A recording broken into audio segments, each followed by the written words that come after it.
पिछले चैप्टर में हमने देखा कि रुचिता सोच रही थी कि वह वीर के साथ कार में जाए या नहीं जाए। अगर वह जाती तो फिर वीर उसे परेशान करेगा और साथ ही विपुल भी उसके लिए समस्या बन सकती है। कुछ देर तक सोचने के बाद रुचिका आखिरकार वीर की कार में बैठ जाती है और फिर वही हुआ जिसका वीर को डर था। ना चाहते हुए भी वीर को कार रुचिता को चलाने के लिए देनी पड़ी और सारे रास्ते वीर की हालत खराब हो जाती है, लेकिन फिर भी खुश था और अभी उसकी खुशी का कारण सिर्फ वही जानता था।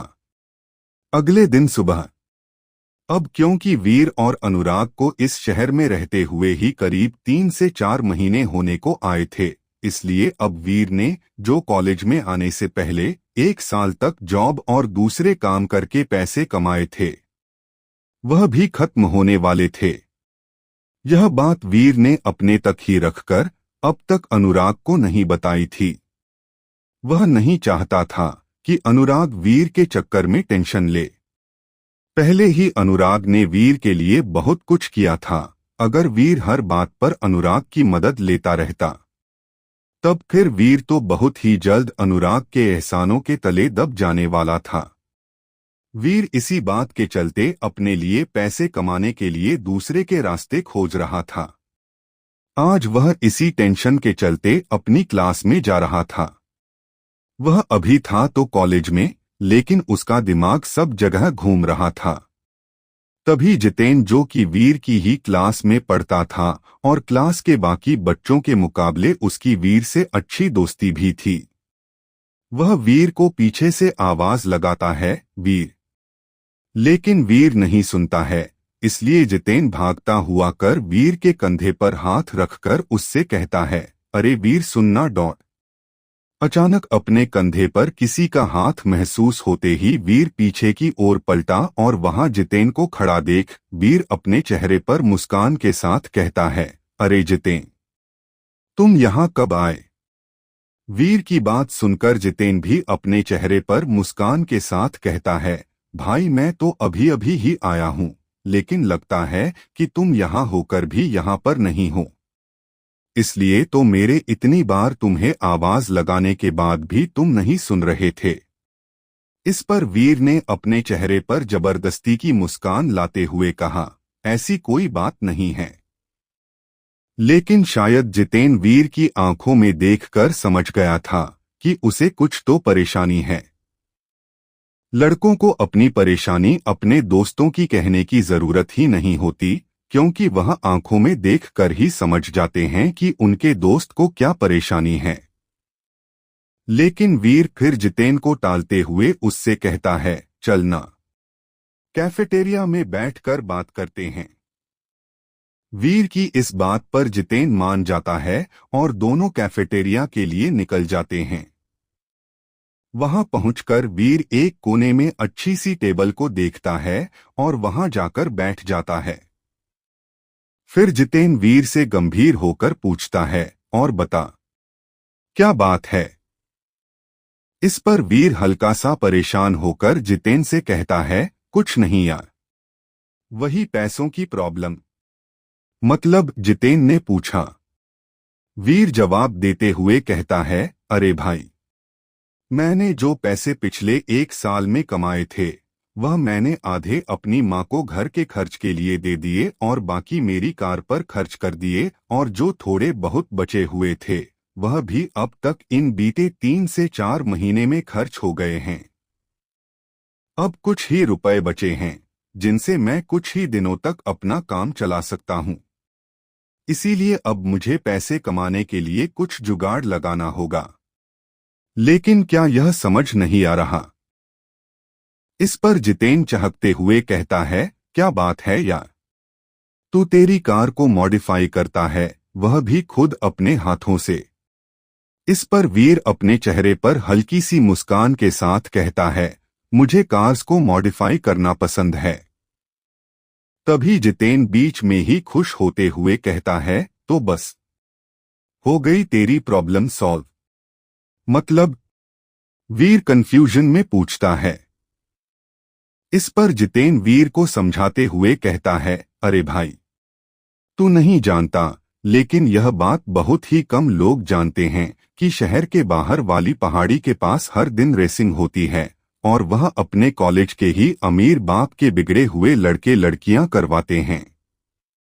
इस पर वीर अपनी आंखें थोड़ी बड़ी करके जितेन से कहता है, लेकिन यह तो गलत है ना। तब जितेन जवाब देते हुए कहता है, भाई यह सब गलत तेरे और मेरे जैसे लोगों के लिए है। अमीर लोगों के लिए कुछ गलत नहीं होता, उनके लिए बस पैसा ही सब कुछ होता है। लेकिन इस पर वीर अपना सरनामे हिलाते हुए कहता है, ऐसा जरूरी थोड़े ही है कि सभी लड़के लड़कियां एक से हो। तब जितेन थोड़ा चिढ़ते हुए कहता है, अरे यार भाई तुझे मालूम है ना कि मैं डिबेट में कितना कच्चा हूं, और तुझे क्या करना है? तुझे यहां पर पैसे कमाने का रास्ता जानना है, यह सही गलत क्या है वह बताना है। इस पर वीर फिर से टॉपिक पर आते हुए कहता है, हाँ वह तू बताना क्या बता रहा था? इस पर जितेन कहता है, हाँ तो फिर मैं क्या कह रहा था?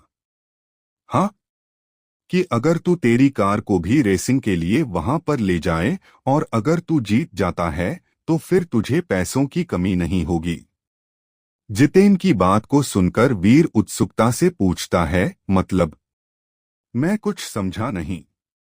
इस पर जितेंद्र वीर को ठीक से बताते हुए कहता है, भाई वहां हर बार जीतने पर इनाम अलग अलग होता है, लेकिन एक बात तय है कि वह हमेशा 2 लाख से कुछ ज्यादा ही होता है।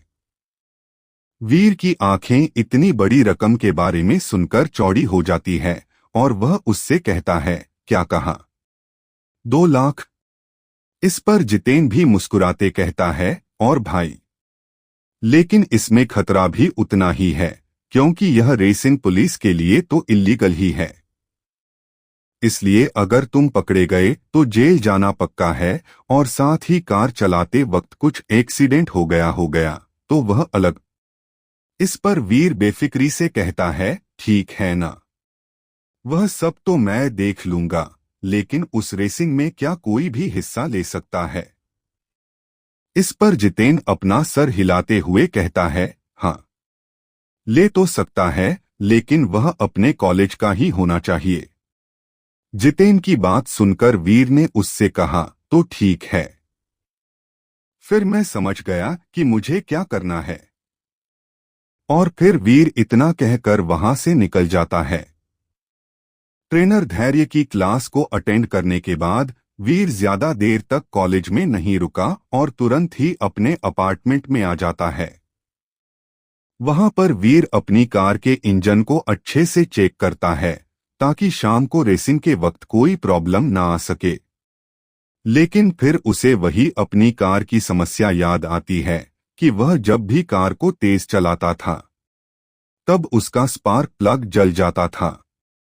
लेकिन तभी उसे पिछली बार रुचिता की पहाड़ी पर कार के बारे में कही हुई बात याद आती है कि जरूरी नहीं कि हम जो चीज इसमें लगा रहे हैं वह हमेशा सही हो, ऐसा भी हो सकता है कि वह हमारी कार को सूट ही ना कर रही हो। वीर के लिए अब तक यह बस रुचिता की कही हुई कुछ लाइनें ही थी, लेकिन अब वीर को समझ आ रहा था, क्योंकि वीर ने अपनी कार का पूरा इंजन मॉडिफाई किया हुआ था और अब उसकी कार में 1500 आर्स पावर की ताकत थी। इसलिए नॉर्मल कार के स्पार्क प्लग्स उसकी इतनी ताकत को झेलने में सक्षम नहीं थे, इसीलिए तो बार बार कार के तेज चलाने पर वह अपना स्पार्क प्लग खत्म कर देती थी। अब क्योंकि वीर को प्रॉब्लम समझ में आ गई थी तो उसका सल्यूशन भी मिल गया था, इसीलिए वीर जाता है और एक काफी हैवी वाला स्पार्क प्लग लेकर आ जाता है। यह स्पार्क प्लग रेसिंग कार्स में लगाया जाता था। वीर ने उसे इंजन के अंदर फिट किया और 2 से 3 बार अपनी कार की रेस खींची, क्योंकि कार में मॉडिफाइड एग्जॉस्ट होने की वजह से लगभग आसपास की सारी जगह कार के इंजन की आवाज से दहल सी गई थी। लेकिन फिर भी वीर अपने पड़ोसियों को ज्यादा परेशान ना करते हुए कार को बंद करता है और अपने अपार्टमेंट में आ जाता है। अभी तक अनुराग कॉलेज से नहीं आया था, इसलिए वीर भी अभी अनुराग को इसके बारे में बता नहीं सकता था। वीर ने सोचा कि वह अनुराग के आने तक और दूसरे कुछ काम निपटा लें, लेकिन करीब 1 घंटे बाद भी जब अनुराग वहां पर नहीं आया, तब उसने सोचा कि वह अनुराग को इस बारे में बाद में बता देगा और फिर वहां अपनी कार को लेकर रेसिंग के लिए निकल गया था। वीर को उम्मीद थी कि जैसा कि जितेन ने बताया था, उसे वहां पर दूसरी गाड़ियां रेसिंग के लिए आई हुई जरूर मिलेगी। वीर अभी घर से काफी जल्दी निकल गया था, इसीलिए वह आराम से वहां पर जा रहा था। लेकिन जब वीर वहां पर पहुंचा तब वह देखता है कि वहां पर कई सारी गाड़ियां पहले से ही खड़ी हुई थी। वह सब गाड़ियां काफी महंगी थी, जो कि यह बताने के लिए काफी थी कि वह कितने अमीर घर के लड़के लड़कियों की थी। वहां पर वीर की तरह मॉडिफाई की हुई एक भी कार नहीं थी। इसका मतलब साफ था कि वह लड़के अपनी कार की कंपनियों पर भरोसा करते हैं, ना कि अपनी खुद की कार पर। वीर का इन सब बातों से कोई मतलब नहीं था, इसीलिए वीर उस तरफ बढ़ जाता है जहां पर रेसिंग के लिए रजिस्ट्रेशन हो रहा था। क्योंकि हर बार जीत की राशि अलग अलग होती थी, इसीलिए आज उसे उन्होंने 5 लाख कर दिया था। वीर अपना का रजिस्ट्रेशन करवाने के लिए जाता है, तब वहां बैठी 2 लड़कियां वीर से उसका नाम पूछती है और साथ ही क्योंकि वह वहां पर सिर्फ उनके कॉलेज के ही लोगों को अलाउड करते थे, इसीलिए वह वीर से उसका कॉलेज आईडी मांगकर सारे पेपर वर्क पूरे करते हैं। यह सब होने के बाद वह वीर से कुछ पैसे रेस के लिए जमा करवाती है, जो कि हर किसी को करने होते थे। वीर को यह सब जितेन ने पहले ही बता दिया था, इसीलिए वह ज्यादा सवाल जवाब नहीं करता है। वह अपने पैसे उन दोनों लड़कियों को देने के लिए जेब से पैसे निकलता है। वीर अभी वहां पर रजिस्ट्रेशन करवाने के लिए पैसे निकाल ही रहा था कि तभी वहां पास ही कुछ दूरी पर खड़ी 2 लड़कियां ने वीर को देखते हुए कहा, देख रही हो कैसे कैसे दिन आ गए हैं। कोई भी मुंह उठाकर रेस करने के लिए आ जाता है। इस पर दूसरी लड़की, जिसकी ऊंचाई करीब 5 फीट और चेहरा गोल था, वह कहती है, हाँ, और देखो तो रेसिंग के लिए कार भी कोसी लाया है ये खटारा। तभी पहली लड़की, जो कि दिखाने में थोड़ी सावली सी थी और उसने लाल रंग की ड्रेस पहन रखी थी, उसने वीर की कार को देखते हुए कहा, इसे क्या लगता है, क्या अपनी इस खटारा कार को सिर्फ कलर करवा लेने से ये रेस जीत जाएगा? हाँ, वैसे भी अभी आकाश नहीं आया है। दूसरी लड़की ने उसके साथ खड़ी लड़की से कहा। अपनी फ्रेंड की बात सुनकर उस सावली सी दिखने वाली लड़की ने फिर मुस्कुराते हुए उससे कहा, हाँ हाँ, वैसे भी आकाश की कार को आज तक कोई भी नहीं हरा पाया है। उसकी एस्टन मार्टिन कार बहुत तेज है, शायद ही कोई कार उसके बराबर भी आ पाई होगी। यह लड़का सिर्फ अपने पैसे बर्बाद करने के लिए ही आया है, उसे नहीं पता कि वह कितनी बड़ी गलती करने जा रहा है। जब यह हार जाएगा तब उसका चेहरा तो देखने लायक होगा। अपनी फ्रेंड की बात सुनकर दूसरी लड़की भी हंसने लगी और फिर उसने कहा, तो क्यों एक बार इसकी टांग खिंचाई हो जाए। वैसे भी बेचारा हार के बाद यहां आने की सोचेगा भी नहीं। इस पर पहली लड़की कहती है, हाँ हाँ, नहीं चलो। इस तरफ वीर ने अपने पैसे जमा करवाकर रेस में शामिल होने के लिए परमिशन ले ली थी और अभी वह अपनी कार के पास ही जा रहा था। तभी वह दोनों लड़कियां उसकी कार के सामने आकर खड़ी हो जाती है और उसमें से पहली लड़की, जिसका नाम कीर्ति था, उसने मुस्कुराते हुए वीर से कहा, हेलो हैंडसम। वीर कीर्ति की बात सुनकर पहले तो कंफ्यूज हो गया था कि यह आखिर उसी से बात कर रही थी या किसी और से, इसलिए उसने एक बार अपने पीछे पलटकर देखा, लेकिन उसके पीछे कोई नहीं था। तब वीर समझ गया कि वह उसी को कह रही थी, इसलिए उसने भी अपनी कार के पास जाकर मुस्कुराते हुए उस लड़की से कहा, हेलो। इस पर दूसरी लड़की, जिसका नाम सोनाक्षी था, उसने वीर से मुस्कुराते हुए पूछा, यह तुम्हारी कार है? इस पर वीर जवाब ने उन दोनों लड़कियों को हंसते हुए जवाब दिया, हाँ, यह मेरी कार है। तभी वीर की बात सुनकर कीर्ति ने वीर से मुस्कुराते हुए लेकिन उसका मजाक उड़ाते हुए कहा, अगर यह तुम्हारी कार है तो फिर तुम इस रेस को जीतने से रहे। वीर कीर्ति की आंख सुनकर थोड़ा कंफ्यूज हो गया था।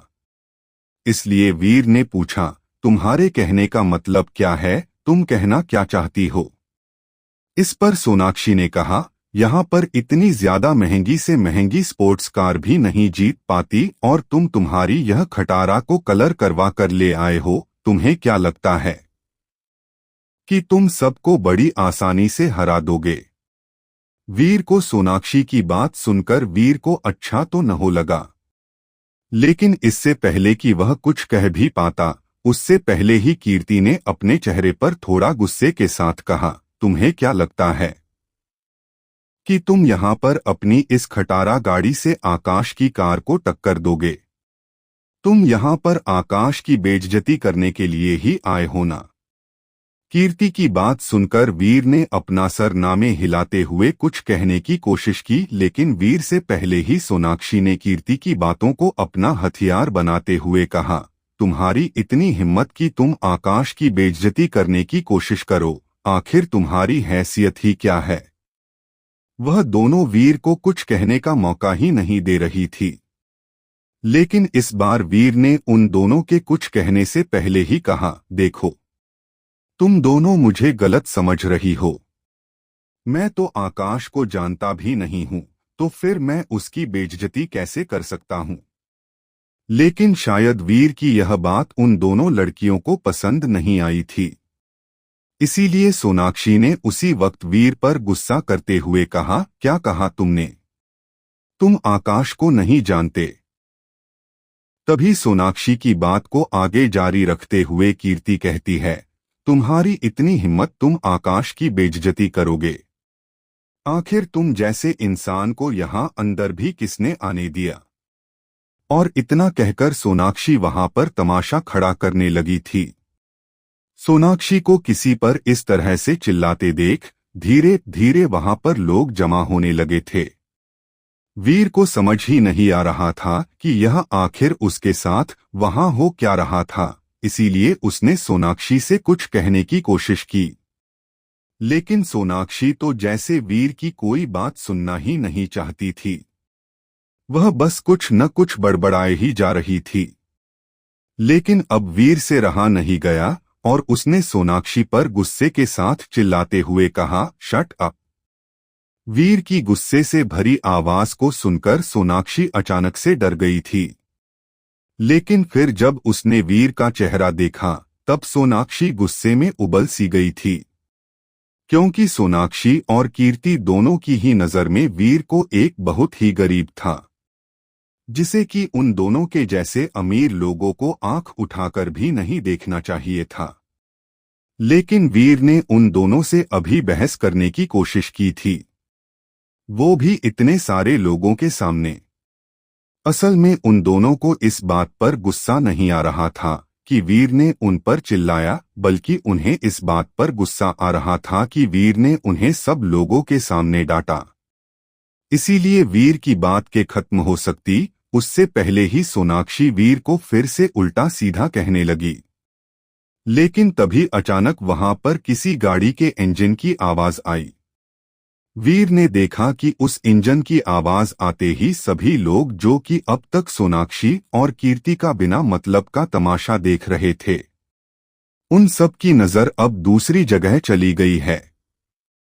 यही हाल अभी कीर्ति और सोनाक्षी का भी था। सभी के अचानक से बदले हुए चेहरे के रंग को देखकर वीर ने भी उस तरफ देखा और बस देखबैठ ही रह गया।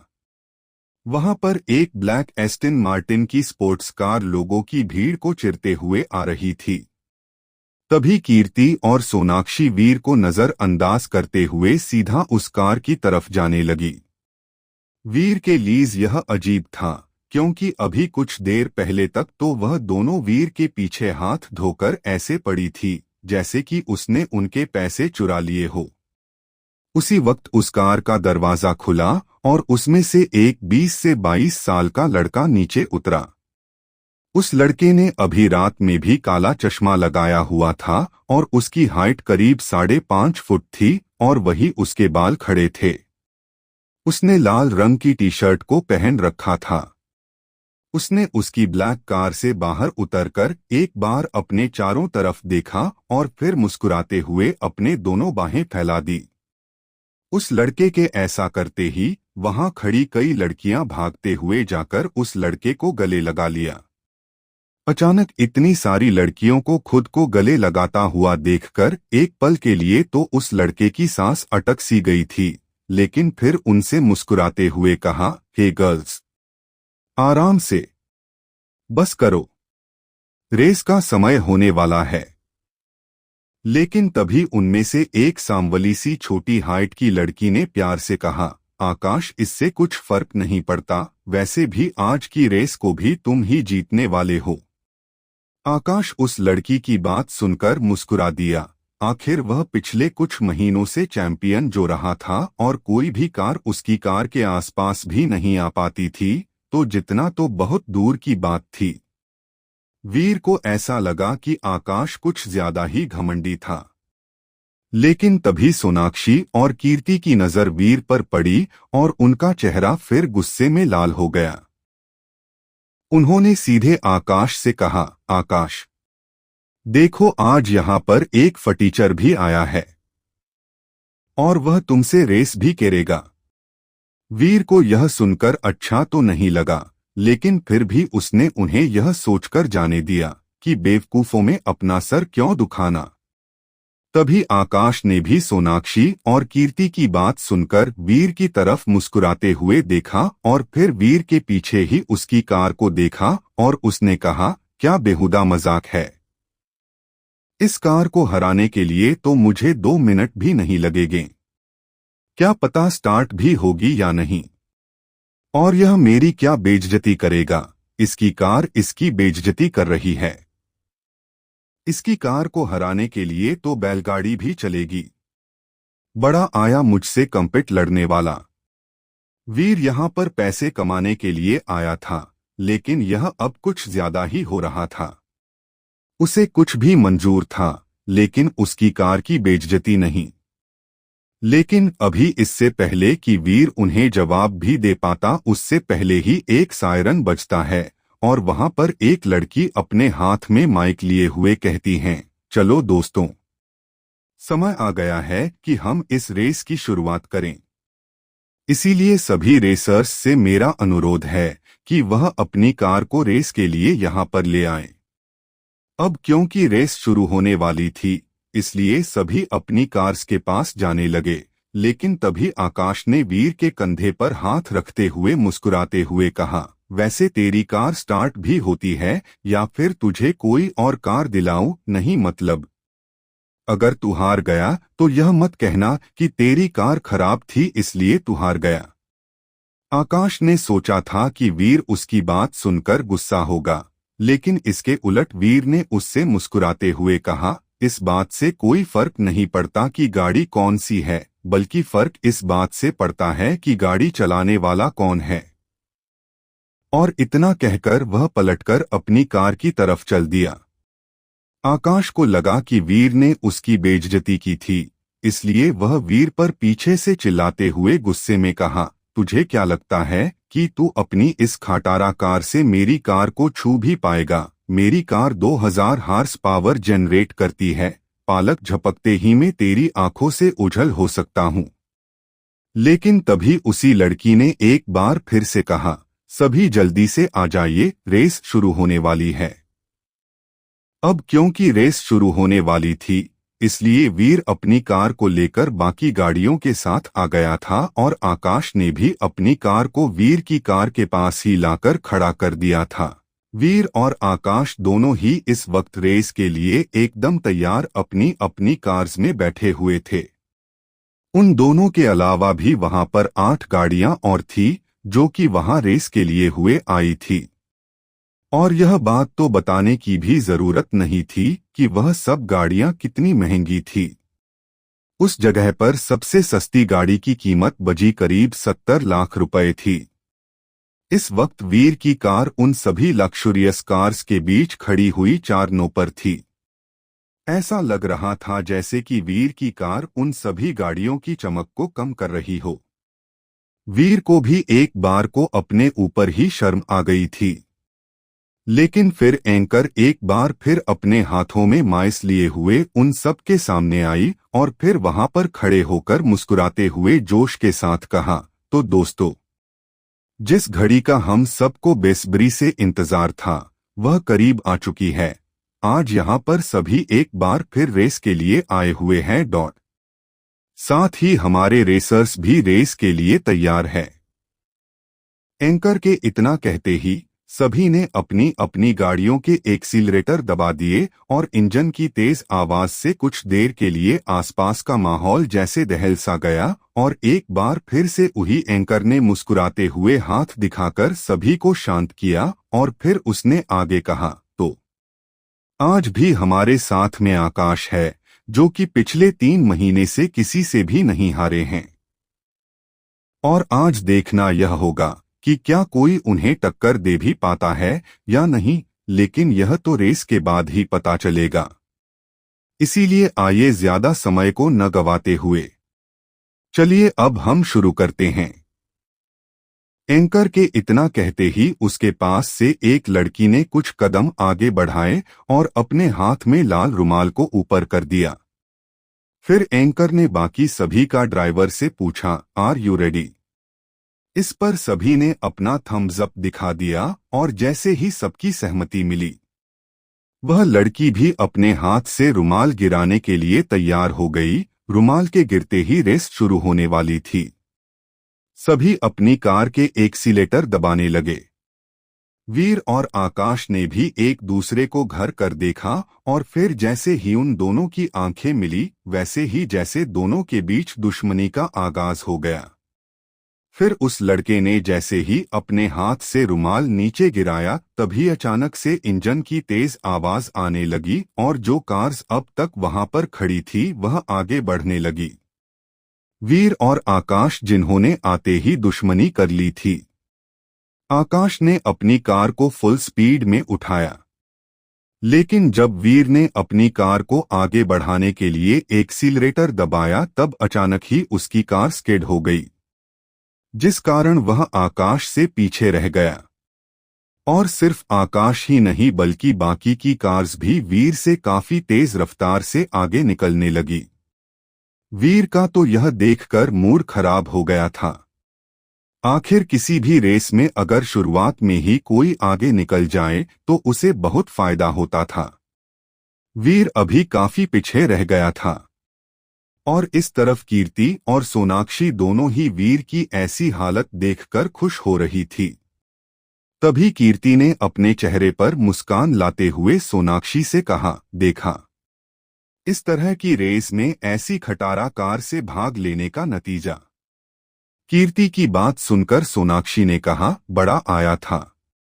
आकाश की बेइज्जती करने वाला, उसे नहीं पता है कि आकाश इस खेल का चैंपियन है। और इस तरफ वीर अपनी कार को जितनी तेज हो सके उतनी तेजी से भगा रहा था, क्योंकि अब उसके पास और कोई रास्ता भी नहीं था। उसके पास पहले से ही अपने जो थोड़े बहुत पैसे बचे हुए थे वह भी उसने इस रेस में रजिस्ट्रेशन के दौरान लगा दिए थे, इसलिए अब अगर वह हार गया तो पक्का ही रास्ते पर आ जाता। वीर ने अब तक किसी न किसी तरह से 3 कारों को तो ओवरटेक कर ही लिया था, लेकिन बाकी की 5 कारें बहुत तेज थी और वह चाहकर भी उनसे आगे नहीं निकल पा रहा था। वीर को समझ में नहीं आ रहा था कि वह क्या करें, लेकिन इस वक्त वह वही कर रहा था जो वह कर सकता था। गाड़ी को जितना तेज हो सके उतना तेज चला रहा था। देखते ही देखते उसकी कार कच्चे रास्ते से होते हुए अब हाईवे पर पहुंच गई थी और यह हाईवे ऐसा वैसा नहीं था।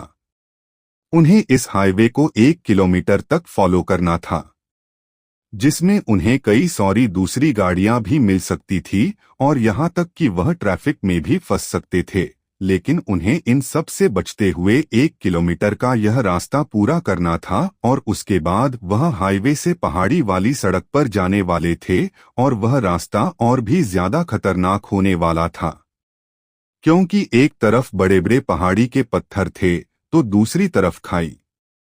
वीर अभी हाईवे पर ही था और अपनी कार को जितना तेज हो सके भगाए जा रहा था, लेकिन जब उसने अपनी कार को बहुत तेज स्पीड में हाईवे पर दौड़ाना शुरू किया तब उसकी कार बुरी तरह से कांपने लगी। वीर को आज पहली बार पता चल पाया था कि उसकी कार कितनी अनस्टेबल है, और यह तो होना ही था, क्योंकि यह कार वीर ने अपने हाथों से डिजाइन की थी। यह कोई इंजीनियर्स की टीम ने मिलकर नहीं बनाई थी। जो कि स्टेबल हो, कुछ ना कुछ तो कमी होनी ही थी, इसीलिए वीर अभी कार को इससे ज्यादा स्पीड में चला भी नहीं सकता था। नहीं तो कार के पलटने का डर था, लेकिन वही दूसरी ओर बाकी की कार बड़े आराम से वीर को ओवरटेक करते हुए निकल रही थी। कार में बैठे लोग देख पा रहे थे कि वीर की कार कितनी ज्यादा बेकार है, जो कि सड़क पर चलते हुए भी बुरी तरह से कांप रही थी। माना कि वीर की कार में इंजन काफी पावरफुल था, लेकिन फिर भी वह अभी स्टेबल नहीं था। वीर का चेहरा उतर गया था, लेकिन फिर बहुत ही जल्द वह हाईवे वाला 1 किलोमीटर का रास्ता भी खत्म हो गया था। लेकिन बाकी की सारी कारें आगे निकल चुकी थी, और यही नहीं बल्कि आकाश तो वीर को दिखाई भी नहीं दे रहा था। पता नहीं वह कहाँ पहुंच गया था।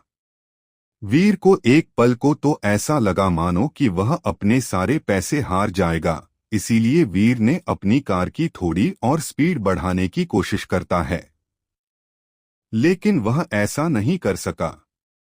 अचानक ही वीर की कार वीर के काबू से बाहर हो गई और वह सड़क पर सांप की तरह इधर उधर जाने लगी। वीर का चेहरा यह देखकर पीला पड़ गया। उसे लगा कि अब तो वह गया, लेकिन फिर जैसे तैसे करके उसने अपनी कार को काबू में किया। वीर समझ गया था कि इस तरह से तो वह रेस को जीतने से रहा। लेकिन तभी वीर की शैतानी खोपड़ी में एक आइडिया आया और उस ख्याल के आते ही वीर के चेहरे पर एक बार फिर से मुस्कान आ गई। वीर को रुचिता का ख्याल आया था। इस बार वह रुचिता की खूबसूरती नहीं बल्कि कार चलाने के टैलेंट के बारे में सोच रहा था। उसने देखा था कि वह कार को कितने अच्छे से ड्रिफ्ट कराते हुए चला रही थी, इसलिए वीर ने सोचा कि क्यों ना वह भी एक बार इस ट्रिक को ट्राई करें। इसीलिए वीर ने मुस्कुराते हुए पहाड़ी पर आगे की मोड़ आने पर अचानक अपनी गाड़ी के हैंड ब्रेक लगाए और गियर बदलते हुए गाड़ी को ड्रिफ्ट कराते हुए फुल स्पीड में घुमाया। गाड़ी के पीछे वाले टायर खाई के कॉर्नर पर घसीटते हुए अचानक से निकले। बस अब वहां पीछे रह गया तो सिर्फ धुआं और धूल। वीर जानता था कि इस तरह की पहाड़ी पर सीधे सीधे गाड़ी चलाने में बहुत परेशानी होती है, लेकिन अगर वह कार को ड्रिफ्ट कराते हुए इन मोड़ों से निकलेगा तो वह बाकी की कारों से काफी तेजी से इस रास्ते को पार कर पाएगा। वीर को यह ख्याल आते ही उसने इस पर काम करना शुरू कर दिया और वीर की कार कुछ ही देर में वहां के टेढ़े मेढ़े रास्ते पर भी आराम से 80 से 90 की स्पीड से जा रही थी। फिर बस कुछ ही देर में वीर को सबसे आखिर में चल रही लाल रंग की कार दिखाई दी और यह देखकर वीर के चेहरे पर एक मुस्कान आ गई। वीर ने अपनी स्पीड को कम किए बिना ही उस कार के एकदम पास से अपनी कार को निकाला। उस कार को चला रहा लड़का अचानक ही इतनी तेजी से अपने पास से एक कार को निकलता देख बुरी तरह से घबरा गया और उसने ब्रेक लगाकर गाड़ी को वहीं रोक दिया। उसके चेहरे पर पसीने की बड़ी बड़ी बूंदें आ गई थी। उसे तो लगा था जैसे कि यह कार नहीं बल्कि कोई यमराज का वाहन जा रहा हो। लेकिन फिर जब उसने गौर से देखा तब उसे पता चला कि यह तो वही खटारा कार थी जिसे उन्होंने हाईवे पर बैलगाड़ी से भी धीरे चलते हुए देखा था। लेकिन इसमें वह कुछ भी नहीं कर सकता था क्योंकि वीर की कार ड्रिफ्ट करते हुए बहुत तेजी से जा रही थी और जल्द ही उसने और भी 3 गाड़ियों को अपनी कार से पीछे कर दिया था। अब वीर चौथे नंबर पर था और आकाश तो अभी भी बहुत ही ज्यादा आगे था। पहाड़ी का रास्ता खत्म होते होते वीर ने एक और कार को पीछे कर दिया था, जिससे वह अब तीसरे नंबर पर आ गया था। सच में यह पहाड़ी वाला रास्ता वीर के लिए किसी वरदान से कम नहीं था। तभी वीर को अपने आगे जाती हुई एक BMW दिखाई दी। वीर यह देखकर समझ गया कि यही कार दूसरे नंबर पर थी और फिर क्या था। वीर ने उसे पीछे करने के लिए अपनी कार की स्पीड को थोड़ा तेज किया और किसी ने किसी तरह से उसे भी पीछे कर दिया। अभी भी 5 किलोमीटर का और रास्ता बचा हुआ था और हो सकता था कि उस समय वीर की कार को और कोई पीछे कर दे, क्योंकि अब वीर अपनी कार को इतना भी तेज नहीं चला सकता था। इस तरफ एंडिंग लाइन पर बाकी के स्टूडेंट्स भी शॉर्टकट लेकर आ गए थे। वह यह देखकर काफी ज्यादा हैरान थे कि आखिर वीर दूसरे नंबर पर आ भी कैसे सकता है। लेकिन तभी सोनाक्षी उन सब से चुप करते हुए कहती हैं, चिंता मत करो, वह जीत नहीं पाएगा। आखिर उसका असली मुकाबला तो आकाश है ना। सोनाक्षी की बात सुनकर लोगों ने उस पर ज्यादा ध्यान नहीं दिया, क्योंकि उनके लिए यह खेल एक मजा था। लेकिन रोज रोज आकाश को जीतने के कारण अब वह मजा लगभग खत्म ही हो गया था, क्योंकि जब भी यह पर कोई रेस होती थी तब आकाश बड़ी आसानी से ही रेस को जीतकर चला जाया करता था, जिस कारण इस खेल में कोई मजा ही नहीं बचा था। वीर अभी आकाश की कार को नहीं देख पा रहा था, लेकिन वह यह जानता था कि अब वहां उसकी कार से काफी करीब है। इसीलिए वीर ने अपनी गाड़ी की रफ्तार को और बढ़ाने की कोशिश की, जिससे कार पहले तो थोड़ी अनस्टेबल हुई, लेकिन फिर वह वापस स्टेबल हो गई और वीर तेजी से आगे बढ़ने लगा। बहुत ही जल्द वीर को आकाश की कार दिखने लगी थी और देखते ही देखते वीर आकाश की कार के काफी करीब पहुंच गया था। सभी लोग यह देखकर हैरान थे कि आखिर वीर यह सब कैसे कर पा रहा था। उसकी तो कार भी एकदम बेकार थी। अगर वीर की ड्राइविंग स्किल्स बहुत ज्यादा अच्छी भी हो तब भी वह इतनी तेज गाड़ियों को तो पीछे नहीं कर सकता। लेकिन अभी जो उनकी आंखों के सामने हो रहा था वह सब सच था और उन्हें उस पर भरोसा करने पर मजबूर होना पड़ रहा था। कीर्ति और सोनाक्षी, जो कि वीर की कार की बैलगाड़ी से तुलना कर रही थी, उन्हें भी अब एक बार को तो अपने कहे हुए शब्दों पर पछतावा हो रहा था, क्योंकि जो भी हो वह भी वीर की ड्राइविंग स्किल्स की फैन हो गई थी। शुरू से लेकर अब तक जिस तरह से वीर आखिरी से दूसरे नंबर तक पहुंच गया वह तारीफ के काबिल था, क्योंकि जो कार आगे होती थी उसको हमेशा फायदा भी मिलता था और अभी वीर आकाश के काफी करीब पहुंच गया था। जब आकाश ने देखा कि वीर उसके एकदम पीछे था तो पहले तो वह सोच में पड़ गया कि आखिर यह सब हो क्या रहा था। क्या वीर ने कोई शॉर्टकट लिया था? यह बात ध्यान में आते ही आकाश का चेहरा गुस्से में लाल हो गया और वह खुद से बड़बड़ाया, इसको तो मैं छोड़ूंगा नहीं। इसकी हिम्मत भी कैसे हुई रेस में चीटिंग करने की, और इसे ऐसा क्यों लगता है कि शॉर्टकट लेकर मेरे इतने पास आ जाने से यह जीत जाएगा। और फिर कितना का कर उसने अपनी गाड़ी की स्पीड को और बढ़ा दिया। उसके ऐसा करते ही गाड़ी का इंजन और ज्यादा ताकत जनरेट करने लगा और गाड़ी तेजी से वीर से दूर जाने लगी। वीर ने जब आकाश की कार को अपने से दूर जाते हुए देखा तो वह सोच में पड़ गया कि वह जीत भी पाएगा या नहीं। तभी वीर ने देखा कि फिनिश लाइन सामने ही दिखाई दे रही थी और आकाश और उसके बीच में अब भी 20 फीट का अंतर था। फिनिश लाइन और ज्यादा पास होती जा रही थी। अब वह बस 500 मीटर की दूरी पर थी। वीर ने भी अपनी कार की स्पीड और बढ़ाया, लेकिन कोई फायदा नहीं हुआ। फिनिश लाइन वक्त तक 300 मीटर तक पहुंच गई थी। वीर अब तक अपनी और आकाश के बीच की दूरी को कम नहीं कर पाया था। जब फिनिश टाइम 200 मीटर दूर थी तब वीर ने मन ही मन कहा, अब एक ही रास्ता है, इसे इस्तेमाल करना होगा। तभी मैं जीत सकता हूं, नहीं तो नहीं।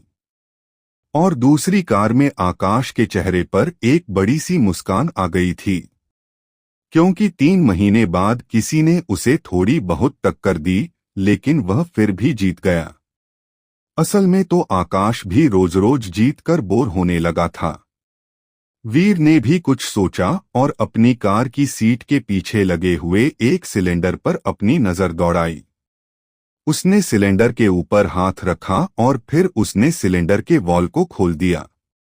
उसके ऐसा करते ही उस सिलेंडर की गैस पाइप से होते हुए इंजन तक पहुंची और इस तरफ वीर ने अपनी कार में स्टीयरिंग के पास लगा लाल रंग का बटन दबाया। उस सिलेंडर में नाइट्रोजन भरी हुई थी और वीर के उस लाल बटन को दबाते ही कार में जैसे कहीं से असीमित ताकत आ गई। उसका इंजन और ज्यादा ताकत जनरेट करने लगा और उसके एग्जॉस्ट से नीले रंग की लपटें बाहर की ओर आने लगी और अचानक वीर की कार किसी रॉकेट की स्पीड से आगे जाने लगी। अभी आकाश की कार फिनिश लाइन से 20 मीटर दूर थी और वीर से 40 मीटर के करीब। लेकिन इससे पहले आकाश अपनी और फिनिश लाइन की दूरी को 10 मीटर से कम कर पाता। वीर तुरंत किसी रॉकेट की तरह उसके पास से निकला और आकाश ने जैसे ही वीर की कार को अचानक इतनी तेजी से बिल्कुल उसके करीब से होते हुए जाते देखा, तब धड़कने तेज हो गई और उसने उसी वक्त ब्रेक लगा दी। उसे समझ ही नहीं आया कि अभी अभी उसके पास से क्या गया था। उसके सर पर पसीने की बूंदें आने लगी, क्योंकि वीर ने उसकी कार से अपनी कार को इतना ज्यादा पास से निकाला था कि अगर 2-3 सेंटीमीटर भी कार इधर उधर होती तो वह आपस में टकरा जाती। लेकिन फिर जो होना था वही हुआ। वीर बड़ी आसानी से उस वक्त रेस को जीत गया। रेस के जीतने के बाद वीर की कार कुछ दूर तक गई और कुछ दूर जाकर वीर ने उसके ब्रेक्स लगाए, जिससे वीर की कार घूम गई और फिर वैसे ही कुछ बार कार को घुमाने के बाद वीर ने कार को कई सभी लोगों की तरफ मुंह करके खड़ा कर दिया और फिर तभी उसके इंजन से धुआं निकलने लगा। सभी लोगों की सांसें थम सी गई थी। वहां पर कई सारे लोग थे, लेकिन फिर भी किसी की हिम्मत नहीं हो रही थी कि वह किसी भी तरह की आवाज करें। वहां पर अभी अगर कोई एक कंकर को भी नीचे गिरा देता तो उसकी भी आवाज को साफ साफ सुना जा सकता था। तभी भीड़ में से किसी ने तालियां बजाना शुरू किया और देखते ही देखते पूरी भीड़ तालियों से वीर का स्वागत करने लगी। तब वीर भी किसी हीरो की तरह अपनी कार के इंजन से निकलते सफेद धुएं के बीच से बाहर आया। उस वक्त वह इतना ज्यादा अच्छा लग रहा था कि कई लड़कियों ने तो अपने दिल को वीर को ही दे दिया। वीर दिखने में भी काफी ज्यादा हैंडसम था और उसके चेहरे का नूर किसी को भी अपनी तरफ पागल कर सकता था। एंकर को तभी अचानक से होश आया और उसने भी तुरंत पीर को वहां सबके पास बुलाया। वीर भी एंकर की बात सुनकर मुस्कुराते हुए अपना प्राइस कलेक्ट करने के लिए वहां चला गया। जब वह वहां सबके के पास पहुंचा तब एंकर ने एक बार फिर माइक लेकर मुस्कुराते हुए कहना शुरू किया, तो जैसा कि आप सभी ने अभी देखा, आज की रेस को कोई भी नहीं भूलने वाला है। आज पूरे 3 महीने बाद मिस्टर आकाश का रिकॉर्ड तोड़कर वीर रंधावा ने अपनी कमाल की ड्राइविंग स्किल्स से उन्हें हरा दिया है और आज के मैच को जीत लिया है। अभी एंकर की बात खत्म भी नहीं हुई थी कि तभी आकाश ने वहां बीच में ही चिल्लाते हुए कहा, बंद करो यह नौटंकी। इसने कोई ईमानदारी से जीत नहीं पाई है। इसने चीटिंग की है। जरूर इसने यहां तक पहुंचने के लिए कोई शॉर्टकट लिया होगा, नहीं तो यह अपनी इस खटारा कार से मुझे कैसे हरा पाता। मेरी एस्टन मार्टिन कार आज तक किसी से नहीं हारी है, यहां तक कि कोई उसे छू तक नहीं पाया है और वह इतनी आसानी से जीत गया। जरूर इसने शॉर्टकट लिया है। लेकिन तभी एंकर ने आकाश से कहा, आकाश सर, हमें माफ कर दीजिए, लेकिन मिस्टर वीर ने कोई चीटिंग नहीं की है, क्योंकि हमने रास्ते पर कई जगहों पर कैमरे लगाए हुए हैं जिनसे हम हर कार की मॉनिटरिंग कर रहे थे, और मिस्टर वीर ने कोई भी चैटिंग नहीं की थी। इस पर आकाश कहता है, अच्छा चलो, एक बार को मैं मान भी लेता हूं कि वीर ने कोई शॉर्टकट नहीं लिया है, लेकिन मुझे यह तो बताओ कि आखिरी वक्त में जब मैं जीतने वाला था, तब इसकी खटारा कार में इतनी ज्यादा स्पीड अचानक कहां से आ गई? क्या यह इसने चीटिंग नहीं की थी? इस पर वीर एक ने हल्का सा गुस्से कहा, मैंने कोई चीटिंग नहीं की है, मेरी कार में नाइट्रो बूस्ट्स लगे हुए हैं। लेकिन इससे पहले वीर और कुछ भी कह पाता, उसे बीच में ही टोकते हुए आकाश ने कहा, यह चीटिंग ही तो है। आखिर तुम अपनी कार में नाइट्रो बूस्ट्स कैसे लगा सकते हो? यह तो रूल के खिलाफ है। इस पर वीर ने मुस्कुराते हुए आकाश से कहा, यह तुम कैसे कह सकते हो? तुम भूल रहे हो कि यहाँ पर ऐसा कोई रूल नहीं है जहाँ पर हम कार में नाइट्रो बूस्ट्स नहीं लगा सकते। वीर की बात में हामी में सिर हिलाते हुए एंकर ने भी कहा, मिस्टर वीर सही कह रहे हैं, हमारे यहाँ पर ऐसा कोई रूल नहीं है। आप अगर चाहे तो अपनी कार को किसी भी तरह से मॉडिफाई करवाकर रेस के लिए ला सकते हैं। अब क्योंकि आकाश का कोई भी विश्वास नहीं कर रहा था, इसलिए वह समझ गया था कि अब वह यहाँ पर कुछ नहीं कर सकता। इसीलिए वह पलटा और तुरंत अपनी कार में बैठकर चुपचाप वहां से निकल गया। उसके लिए यह काफी बेइज्जती वाली बात थी, क्योंकि वह 3 महीने से एक भी रेस को नहीं हारा था और आज वीर ने अपनी सिंपल सी कार से उसको हरा दिया था। यह बात वह सहन नहीं कर पा रहा था। आकाश के जाने के बाद कुछ देर तक वहां पर एक फॉर्मल अनाउंसमेंट हुई, जिसके बाद वीर को उसके जीते हुए पैसे दे दिए गए और वीर भी उन्हें लेकर चुपचाप अपने अपार्टमेंट की तरफ चल दिया। वीर ने पहले ही सोच रखा था कि वह सिर्फ इतने ही पैसे जीतने वाला है जितने से वह अपना काम चला सके, क्योंकि वह इस तरह के खेलों में कोई हिस्सा नहीं लेना चाहता था। पर अभी उसकी मजबूरी थी, इसीलिए वीर को रेसिंग में उतरना पड़ा।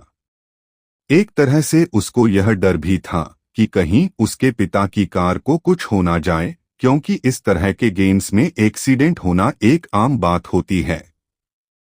अगले दिन वीर सुबह जल्दी उठकर मेडिटेट करने के लिए टेरेस पर आ गया और मदित्ते करने लगा। और फिर 2 घंटे बाद वीर और अनुराग कॉलेज के लिए निकल गए और फिर नॉर्मल सब्जेक्ट्स की क्लास को खत्म करने के बाद वीर ट्रेनर धैर्य की क्लास में चला गया। आज ट्रेनर धैर्य पूरी क्लास की प्रोग्रेस को देखने वाले थे। वह देखने वाले थे कि सभी बच्चे अपनी एलिमेंटल रिंग को कंप्लीट करने कितने सफल हो पा रहे थे।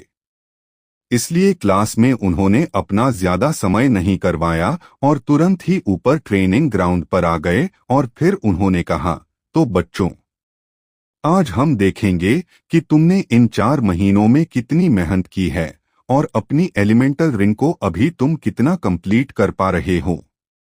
भूलना मत कि एलिमेंटल रिंग को तभी कंप्लीट किया जा सकता है जब तुम्हारा माइंड पूरी तरह से कॉन्सेंट्रेटेड हो। अगर तुम्हारा दिमाग हट गया और तुम ठीक से कंसंट्रेट नहीं कर पाओगे तो तुम कभी भी अपनी एलिमेंटल रिंग को नहीं बना सकते।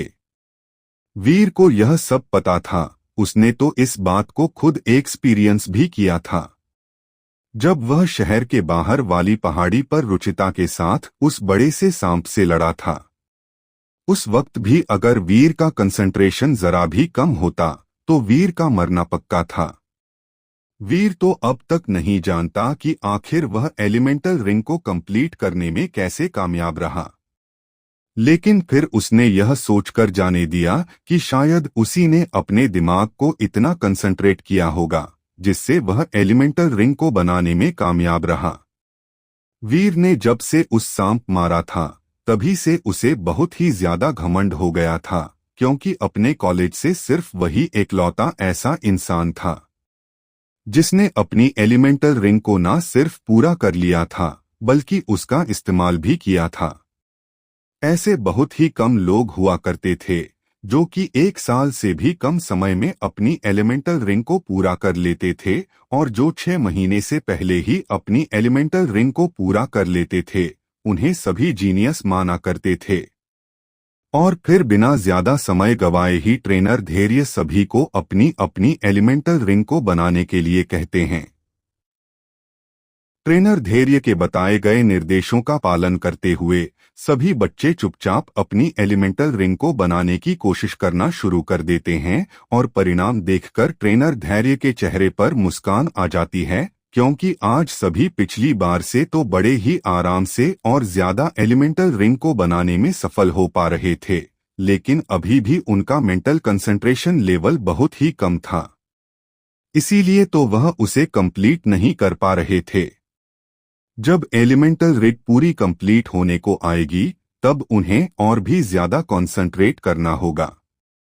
यह इसलिए भी क्योंकि उन्हें अपनी एलिमेंटल रिंग को आगे भी बनाना था, और जिस एलिमेंटल रिंग को उन्होंने बना लिया था उसे टूटने से भी बचाना था। इसलिए उनके दिमाग का कंसंट्रेशन लेवल उन्हें ज्यादा चाहिए होता था। उन्हें एक साथ दोनों काम करने होते थे। लेकिन इस तरफ वीर के झंझट हर बार की तरह कम होने का नाम ही नहीं ले रहे थे। वह एक मुसीबत से निकलता था तो दूसरी मुसीबत में पड़ जाता था।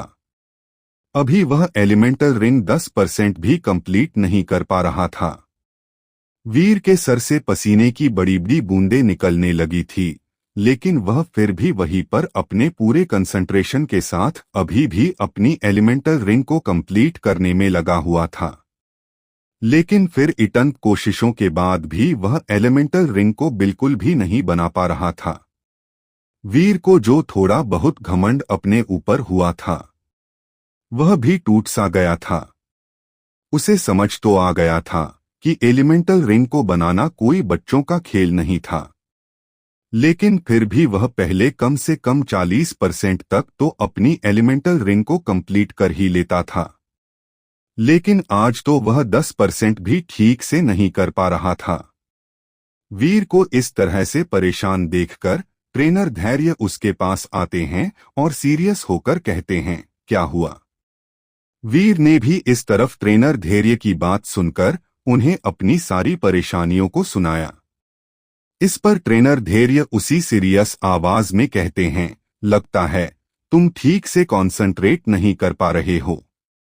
इस पर वीर ने कहा, नहीं ट्रेनर, ऐसी कोई बात नहीं है, मैं रोज की तरह ही आज भी अपना पूरा ध्यान लगाकर कंसंट्रेट कर रहा हूं।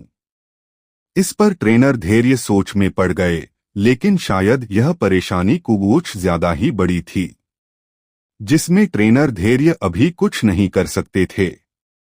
लेकिन फिर भी उन्होंने वीर से कहा, अभी तुम चिंता मत करो, मैं कुछ करता हूं। और फिर उन्होंने फिर से बाकी स्टूडेंट्स पर ध्यान देना शुरू किया। शाम को भी वीर इसी उधेड़बुन में था, लेकिन फिर भी वह आप कुछ कर भी नहीं सकता था। इसीलिए उसने नाश्ता बनाया और अनुराग और वीर नाश्ता करने के बाद अपने बेडरूम में मेडिटेट करने लगा।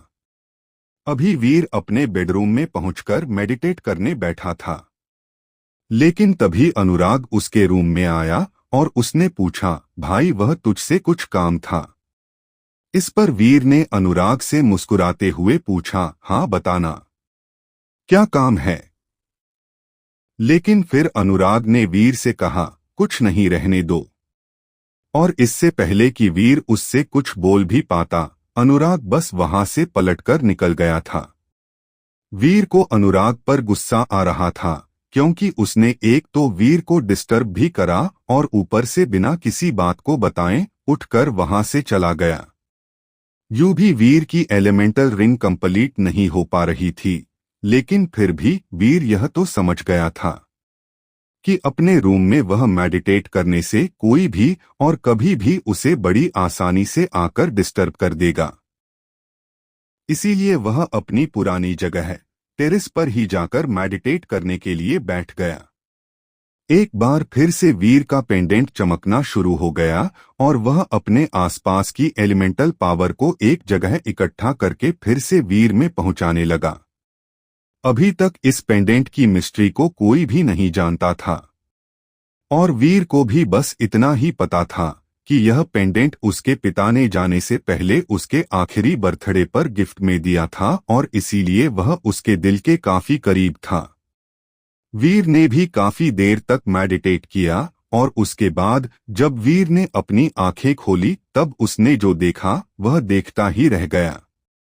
वह बुरी तरह से कंफ्यूज हो चुका था क्योंकि हर बार वीर जब अपनी आंखें खोलता था तब तक उसका वो पेंडेंट वीर के अंदर काफी सारी एनर्जी को पहले ही पहुंचा चुका होता था और उसके बाद वह पहले जैसा नॉर्मल हो जाता था।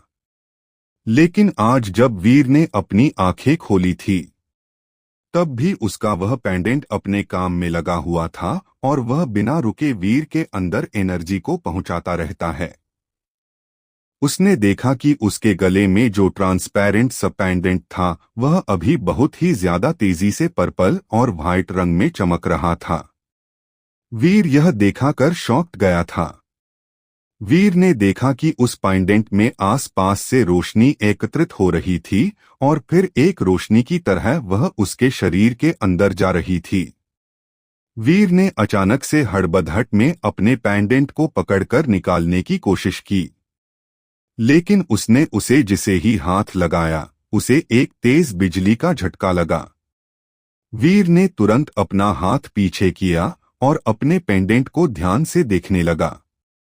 उसका पेंडेंट अब धीरे धीरे रोशनी कम करने लगा था और देखते ही देखते वह वापस पहले जैसा हो गया।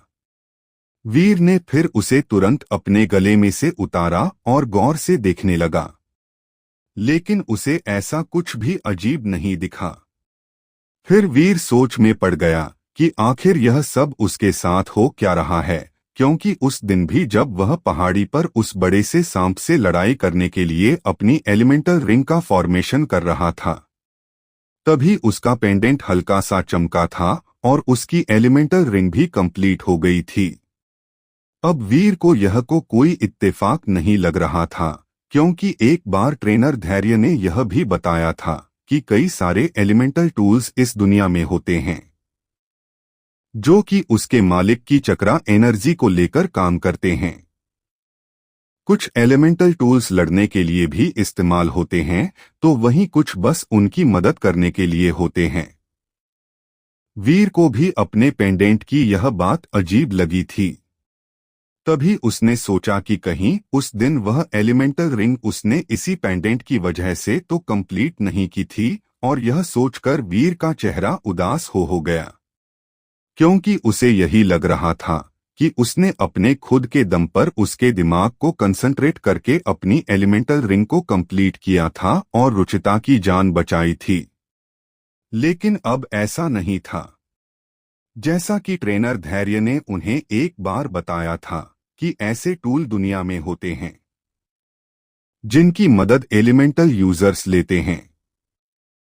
इसलिए अब वीर को भी लग रहा था कि उसका पेंडेंट भी एक वैसा ही एलिमेंटल टूल है। लेकिन तभी वीर के दिमाग में एक तरीका आया जिससे वह अपने पेंडेंट की सच्चाई का पता लगा सके और फिर वह अपनी एलिमेंटल रिंग को बनाने की कोशिश करने लगा। वीर यह देखना चाहता था कि क्या वह पेंडेंट वीर की एलिमेंटल रिंग में को बनाने में उसकी मदद करता है या नहीं। अगर वीर के पेंडेंट में कुछ हरकत हुई तो वीर समझ जाएगा कि यह उसका पेंडेंट ही कर रहा है और वह एक एलिमेंटल टूल है, और अगर नहीं तो फिर भी उसके लिए यह कोई परेशानी की बात होने वाली थी, क्योंकि फिर यह मामला थोड़ा पेचीदा हो जाता, क्योंकि वह नहीं जानता था कि उसका पेंडेंट असल में क्या है। वह तो उसके डैड ने उसे तोहफे में दिया था। वीर ने अपनी एलिमेंटल रिंग को बनाने के लिए अपना पूरा कंसंट्रेशन लगा दिया था, लेकिन रिजल्ट फिर भी नहीं बदला। इस पर वीर फिर से कंफ्यूज हो गया कि आखिर यह सब हो क्या रहा था। इसलिए वीर ने इस बार दूसरा तरीका आजमाया और इस बार वह मेडिटेट करने के लिए बैठ गया। इस बार उसने सोचा कि एलिमेंटल रिंग के फॉर्मेशन करने पर अगर उसका पेंडेंट कुछ हरकत नहीं कर रहा था तो फिर जरूर ही उसमें उसके मेडिटेट करते वक्त कुछ होगा। इसीलिए वीर अभी मेडिटेट करने के लिए बैठ गया। वीर के अपनी आंखें बंद करते ही वह पेंडेंट एक बार फिर से अपने आसपास की एलिमेंटल एनर्जी को इकट्ठा करके वीर के अंदर पहुंचाने लगा। तभी अचानक ही वीर को हर बार की तरह ही ऐसा लगा मानो उसे किसी ने रिचार्ज कर दिया हो। उसे अपने अंदर थकान कम होती हुई महसूस हो रही थी। वह फिर से अपने आप को एकदम फुर्तीला और फ्रेश महसूस कर रहा था। वीर ने आधे घंटे बाद अपनी आंखें खोली तो वह इस बार पिछली बार की तरह चौंका या डरा नहीं, बल्कि वह अपने पेंडेंट को ध्यान से देखने लगा। उसने देखा कि उसका पेंडेंट अपने आसपास की सारी एलिमेंटल एनर्जी को एक जगह पर इकट्ठा करके उसके अंदर पहुंचाने लगा था। वीर समझ गया कि इसीलिए उसको इतना अच्छा महसूस हो रहा था। यह सब उसका पेंडेंट ही कर रहा था, लेकिन उसे यह बात समझ में नहीं आ रही थी कि आखिर वह अपनी चक्र एनर्जी के इतने ज्यादा होने पर भी अपनी एलिमेंटल रिंग को कंप्लीट क्यों नहीं कर पा रहा था। लेकिन अभी वह कुछ और भी सोच रहा था। वह सोच रहा था कि अगर उसका यह पेंडेंट अगर हर बार इसी तरह से उसे एनर्जी देता है तो फिर वह काफी ज्यादा ताकतवर हो जाएगा। यह बात अपने दिमाग में आते ही वीर के चेहरे पर एक शैतानी मुस्कान आ गई थी। लेकिन काफी देर के सोच विचार के बाद वीर को अपने पिता की कही हुई एक बात याद आई कि वीर चाहे कुछ भी हो अपने अलावा कभी किसी पर भरोसा मत करना, क्योंकि तुम्हारी रक्षा कोई और तुमसे ज्यादा अच्छे से नहीं कर सकता, चाहे वह कोई भी हो, क्योंकि इंसान परिस्थितियों में बंधा हुआ होता है। अंधेरे में तो अपनी खुद की परछाई भी अपना साथ छोड़ देती हैं, लेकिन तुम्हारा खुद पर पूरा कंट्रोल होता है। सब कुछ तुम्हारे ही हाथों में होता है कि तुम क्या करना चाहते हो। वीर को अपने पिता की यह बात वर्ड टू वर्ड बहुत अच्छे से आज भी याद थी। उसके पिता ने इंसानों के बारे में कहा था, लेकिन वीर का मानना था कि यह बात हर चीज पर लागू होती है, क्योंकि कब कौन सी चीज तुम्हें धोखा दे दे इसके बारे में कोई कुछ नहीं बता सकता। वीर को अभी नहीं पता था कि उसका यह पेंडेंट उसकी कब तक और कितनी मदद कर पाएगा, और क्या पता कब उसका पेंडेंट उसकी मुश्किल घड़ी में साथ ना दे। वीर का यही मानना था कि किसी और पर निर्भर होने से अच्छा है कि खुद को इतना सक्षम बना लो कि दूसरों पर निर्भर होने की जरूरत ना पड़े। वीर अभी बेशक अपनी एलिमेंटल रिग को कंप्लीट करना चाहता था, लेकिन इसको वह बिना किसी की मदद लिए करना चाहता था, क्योंकि अभी वह अपने पेंडेंट के बारे में कुछ भी नहीं जानता था। वह तो अभी उसके अपनी एलिमेंटल रिंग बनाने पर भी उसकी कुछ मदद नहीं कर रहा था, तो फिर वह यह कैसे मान ले कि उसका पेंडेंट उसकी असल लड़ाई में भी मदद करेगा। लेकिन क्योंकि वीर किसी भी इस बारे में ज्यादा सोचना नहीं चाहता था, इसलिए उसने भी सोचा कि वहां इन सब बातों पर बाद में ध्यान देगा, और यह सोचकर वह नीचे सोने के लिए चला जाता है।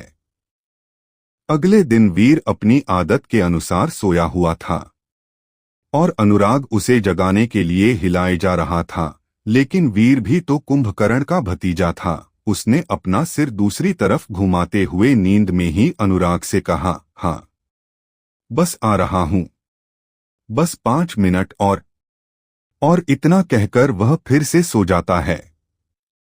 अब अनुराग भी इरिटेट होने लगा था, इसीलिए वह तुरंत बाथरूम में गया और एक बाल्टी में ठंडा पानी भर कर ले आया, और फिर उसने एक बार और वीर को जगाने की कोशिश की, लेकिन जैसा कि होना था, वीर ने इस बार भी अनुराग की नहीं सुनी और अपना सर दूसरी ओर घुमाकर वापस सो गया। लेकिन इस बार यह वीर की गलती थी जो उसने अनुराग की बात नहीं मानी। अनुराग का चेहरा गुस्से और खीज के कारण अजीब सा हो गया था, और उसने भी बिना समय गवाए तुरंत ही वह बाल्टी उठाई और वीर के ऊपर सारा पानी उड़ेल दिया। इन दिनों हल्की हल्की ठंड शुरू हो गई थी और वीर के ऊपर इस तरह के मौसम में इतना ठंडा पानी बिजली की तरह लगा था। वह तुरंत अपने बेड से चिल्लाते हुए उठा, ठंडा है, ठंडा है, बहुत ठंडा है। अबे क्या किया मेरे साथ? वीर अचानक ही अपने बिस्तर से बाहर आ गया और वह खुद के ऊपर से पानी को झटकने लगा और इस तरफ अनुराग दहाड़े मार मार कर जोर जोर से अपना पेट पकड़कर हंसे जा रहा था। और हंसे भी क्यों ना, आखिर वीर की हालत भी तो कुछ ऐसी ही हुई थी। इस वक्त वीर का मन तो कर रहा था कि वह अनुराग का गला घोंट दे, लेकिन फिर जसका गुस्सा अनुराग को यूं हंसते देखकर शांत हो जाता गया और वह भी उसके साथ मिलकर हंसने लगता है। दोस्ती होती ही ऐसी है, दुख साथ मिलकर बांटेंगे तो खुशियों को भी आपस में मिलकर जिएंगे। कुछ देर बाद अनुराग ने फिर मुस्कुराते हुए वीर से कहा, चल अभी जल्दी से तैयार हो जा, कॉलेज भी जाना है। जिस पर वीर ने अनुराग की बात सुनकर उससे कहा, आज तू अकेला चला जा, मुझे कुछ कुछ काम है। वीर के बात सुनकर अनुराग ने उससे पूछा, क्यों, क्या हुआ? इस पर वीर ने अनुराग को टालते हुए कहा, वो कुछ नहीं, बस मैं आ जाऊंगा। वीर की बात सुनकर अनुराग ने भी उसे ज्यादा फोर्स नहीं किया और वह तैयार होने के लिए निकल गया। दरअसल वीर नहीं यह सोचा था कि वह आज आराम से घर पर अकेले रहकर अपने पेंडेंट के बारे में पता लगाएगा, क्योंकि वह काफी अजीब सा था। दिखने में तो सामान्य सा ही लगता था, लेकिन फिर भी उसकी काबिलियत कल्पना से परे थी। अनुराग के जाने के बाद वीर अपनी एलिमेंटल रिंग को कंप्लीट करने की कोशिश की, लेकिन हर बार की तरह ही वह इस बार भी असफल रहा। वीर को समझ नहीं आ रहा था कि वह क्या करे। वीर को अब धीरे धीरे गुस्सा आ रहा था, क्योंकि एक ही चीज को बार बार करते हुए और उसका कोई परिणाम भी ना निकले तो गुस्सा आना तो स्वाभाविक ही था। लेकिन वीर अभी भी हार ना मानते हुए अपनी एलिमेंटल रिग को कंप्लीट करने में लगा हुआ था। जब काफी देर तक इसी तरह से मेहनत करने पर भी वीर के हाथ कुछ नहीं लगा, तब वह कॉलेज जाने के लिए तैयार हो गया और अपने अपार्टमेंट से निकल गया। इस तरफ 4 लोग एक कार में बैठे हुए थे। सभी देखने से ही आम लोगों से कुछ अलग से लग रहे थे। जहां वह वीर के कॉलेज से बस 500 मीटर की दूरी पर एक सुनसान जगह पर रोड के किनारे खड़े हुए थे। उस कार के आगे वाली सीट पर साइड में बैठा हुआ आदमी दिखने में काफी हट्टा कट्टा था और इस वक्त वह सिगरेट पी रहा था। उसके बाल कुछ कुछ सफेद हो रहे थे। साथ ही उस कार में बैठे चारों लोगों ने ब्लैक कोट और पैंट पहना हुआ था। तभी पीछे की सीट पर बैठे हुए एक आदमी ने आगे बैठे आदमी से कहा, सर क्या यह बात सच है कि वीर रंधावा इसी कॉलेज में पढ़ता है? इस पर वह सिगरेट पी रहा आदमी उससे कहता है, हाँ, यह बात सच है। तभी उसके ड्राइवर ने उससे पूछते हुए कहा, सर क्या यह बात भी सच है कि वीर उस कार्तिक रंधावा का ही बेटा है?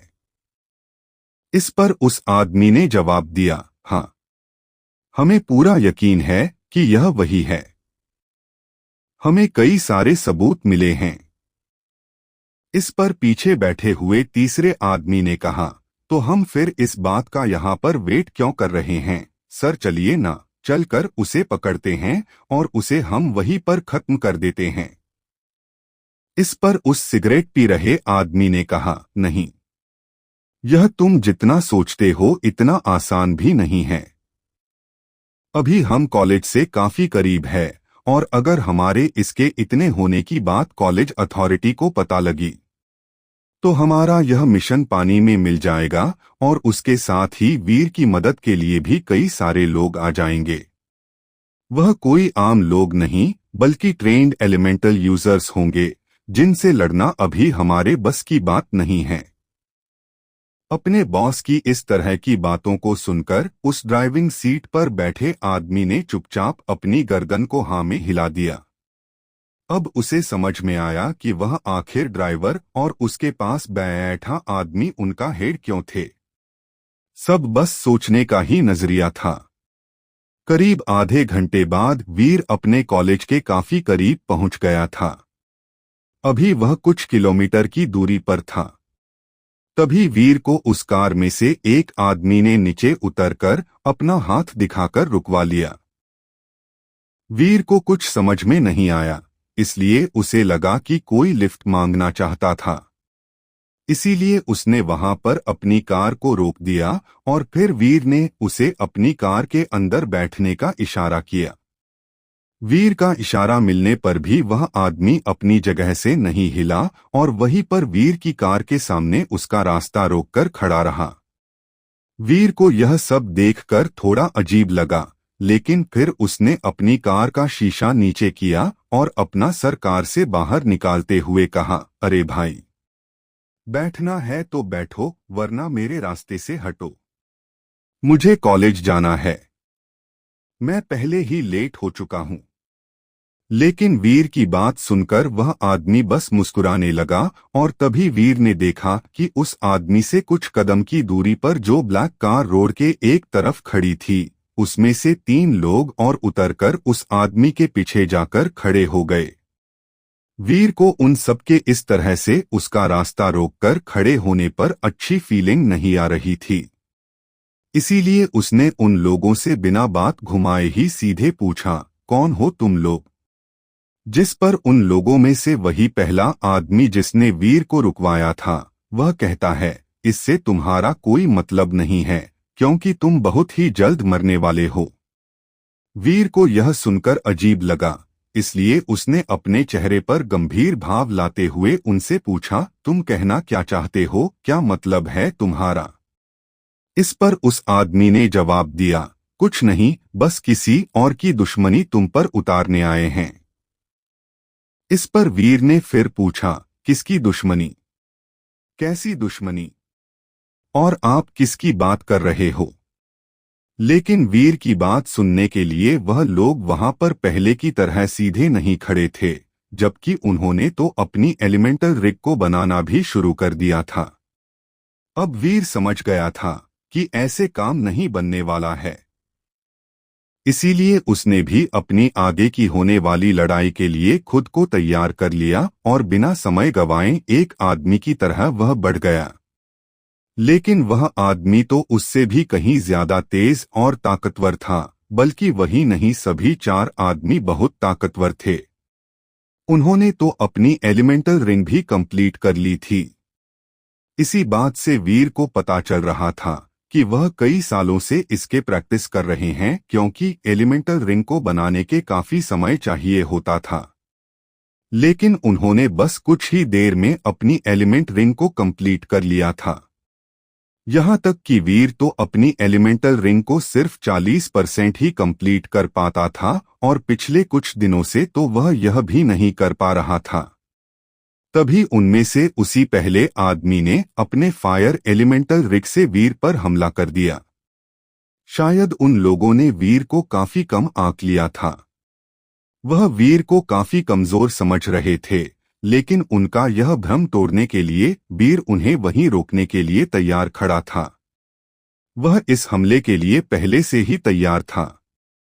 वीर अपने विंड एलिमेंट को इस्तेमाल करके तुरंत ही वहां से दूर निकल गया और उस आदमी के फायर एलिमेंटल रिंग ने भी सीधे वहां पर गिर के बहुत भयंकर आग लगा दी थी।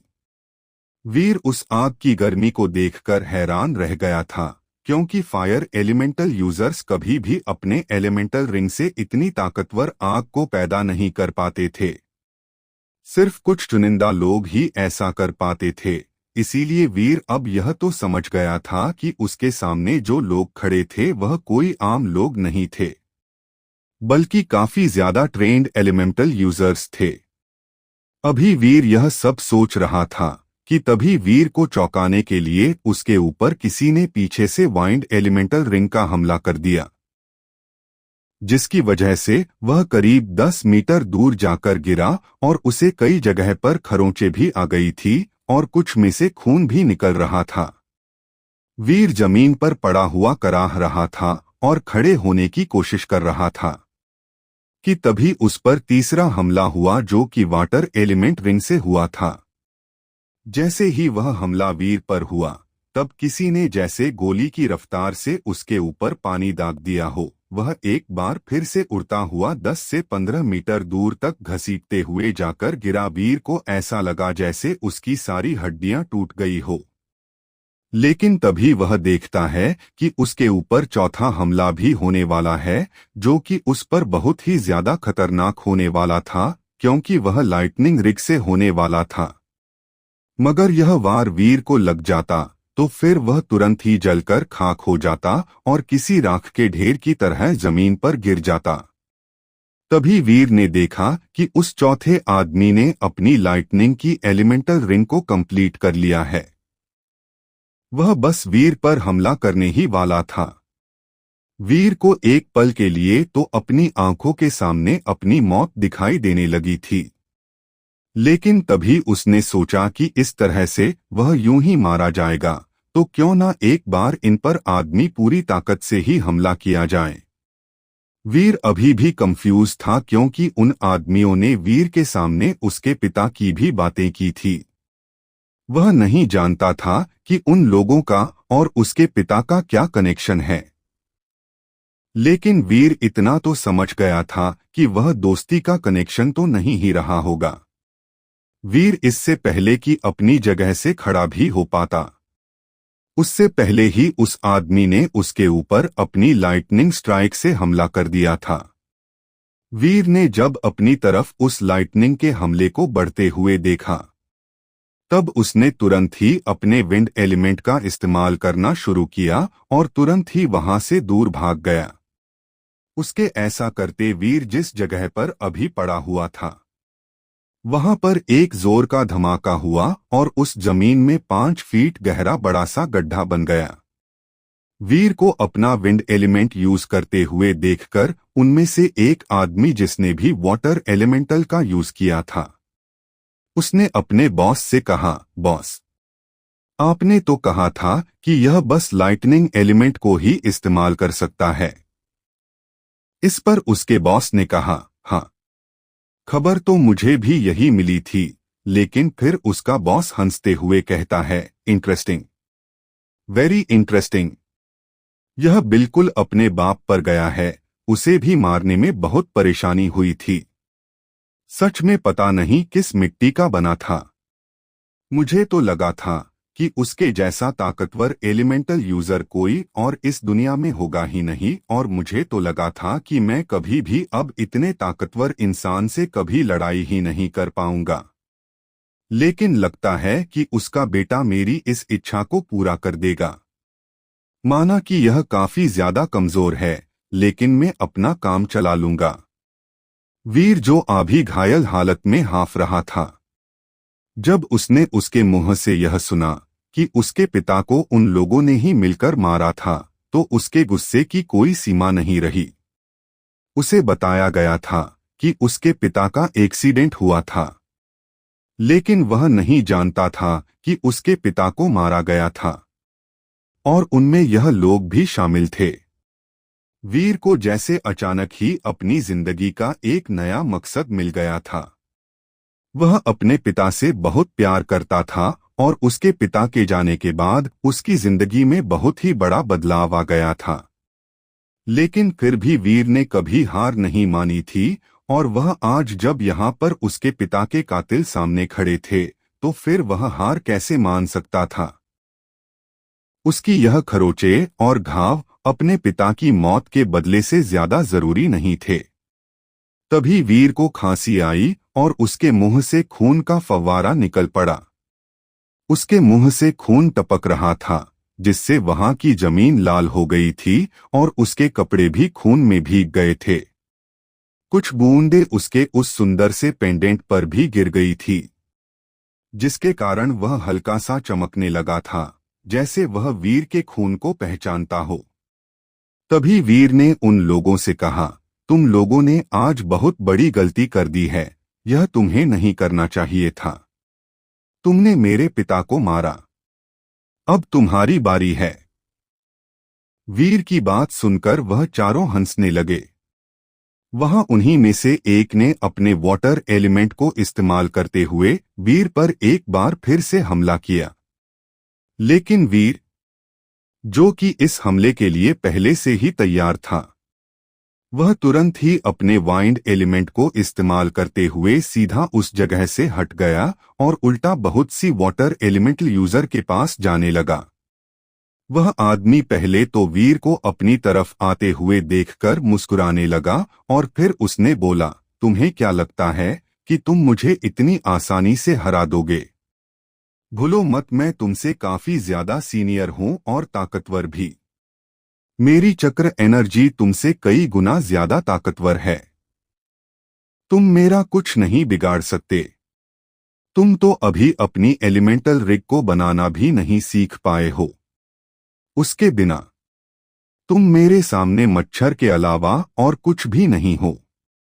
वीर, जिसका सर अभी थोड़ा खून से सना हुआ था और कपड़े खुद के ही खून में लगभग भीगे हुए थे, वह थोड़ा सा मुस्कुराया। उसकी मुस्कुराहट को देखकर उस आदमी के पैर कपकपा गए। वीर को अपनी तरफ बढ़ता हुआ देखकर एक पल को उसे वीर के पिता कार्तिक की याद आ गई थी, लेकिन फिर ज्यादा ना सोचते हुए उसने तुरंत अपने एलिमेंटल रिंग को बनाना शुरू किया। लेकिन अब तक बहुत देर हो चुकी थी। वीर को कम आंकने के चक्कर में वह अपनी एलिमेंटल रिंग को समय पर कंप्लीट नहीं कर पाया और वीर ने तुरंत ही उसके पास पहुंचकर बहुत ही तेज मुक्का उसके पेट में मारा, जिससे कि वह उड़ता हुआ दूर जा गिरा। लेकिन इससे पहले कि वीर ध्यान भी दे पाता, उससे पहले ही उस लाइटनिंग एलिमेंटल यूजर ने एक बार फिर से वीर पर हमला कर दिया था। वीर पर एक बार फिर से लाइटनिंग की एलिमेंटल रिंग से हमला हुआ था।